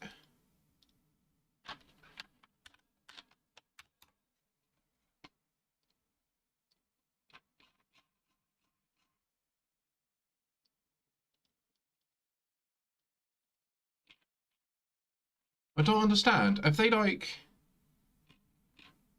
He's up your street. He's a psychologist. You have to subscribe to get his stuff.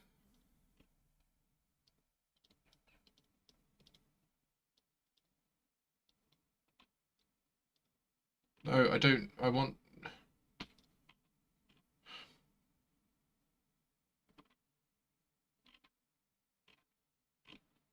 Can I try, please?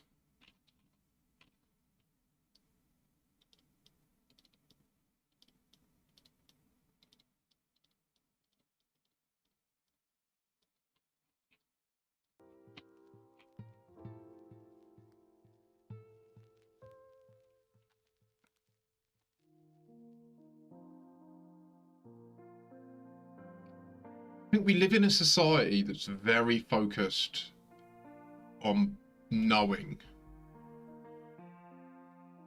right? And so I think if given, like, I think most people, when given the choice between saying they know something they can't prove or admitting they just don't know, will go with the former, right? So if it, like you say, like pseudoscience, mysticism and religion, like most people, and I think it's a sign of a bit of a blunt mind, if I'm completely honest, but I think it's just, do you know what I mean? It's an inability to see your own ineptitude and abide by it. So instead you just believe any old fucking shit.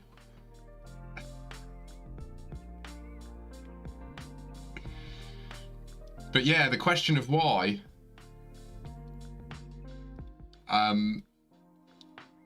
we're in a cult now, mate. Don't worry about it, but we're gonna use an acoustic pyramid to ascend to the Christ consciousness. Unfollow.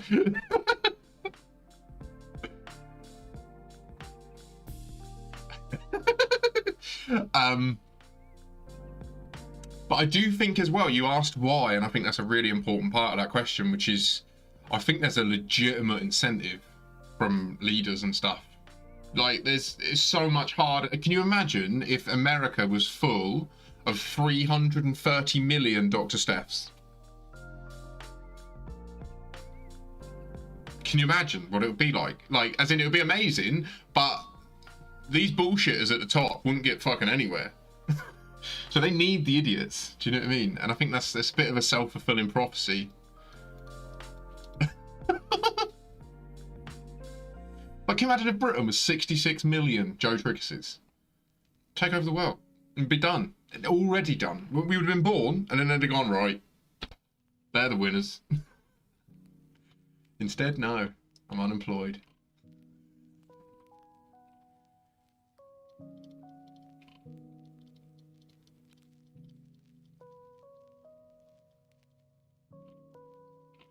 I just want to listen to it. I don't want to pay you to be in your cult. Look at his posh chair. Ah, he's got a posh gilded chair. Gold rimmed glasses. Perfect fake teeth. Motherfucker.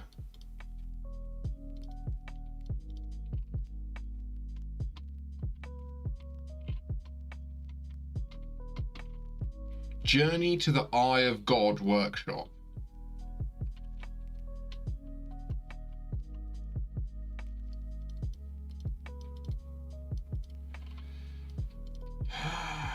Just... Oh! Oh! The Eye of Horus. Let's go balls deep into Resurrection. Oh, wait.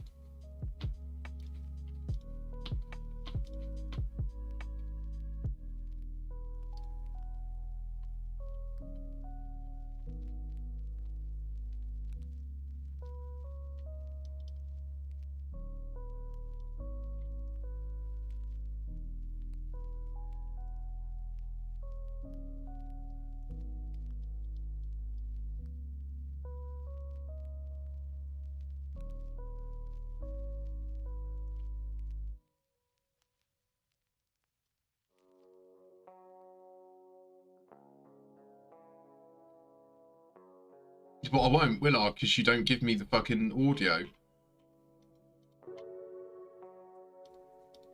There will be a way.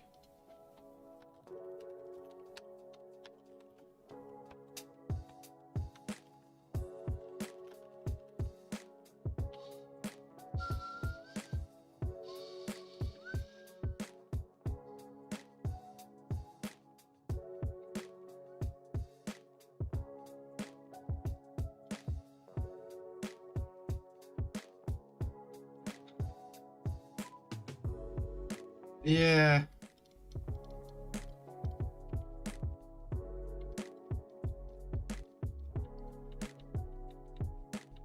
It's a good point, isn't it? It's like, I think there's an element to critical thinking that involves self-analysis. Like, and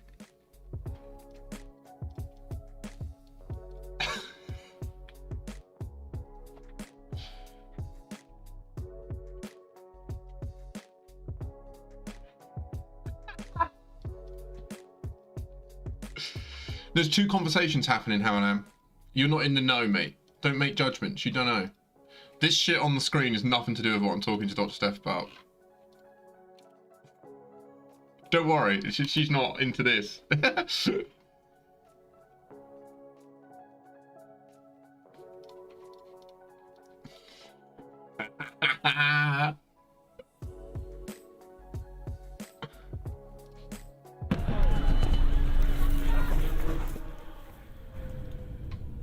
Hey, it's me, Destin. Welcome back to the Sound Traveler. First, we have to calibrate your ears. This is a 3D audio video. Wait. So what you're going to do... What? Wait. Why is Destin doing this? What's happening?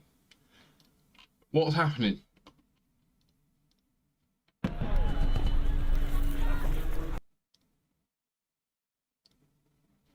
Is this... He's got another channel?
Oh my god!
Anyway, right, I'm out. I need a poo.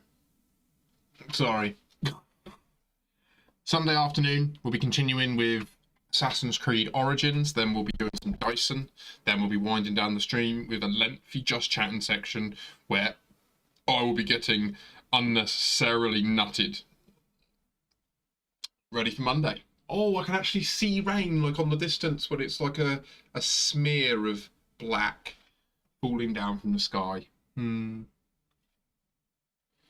But yes, prior to that, Saturday evening, and probably tonight as well, if I'm honest, I'll be around in Mule's stream. Look forward to seeing anyone who's here there, probably, because there's only 2 people here, so we'll be fine. But yeah, thanks for being here. Peace and love.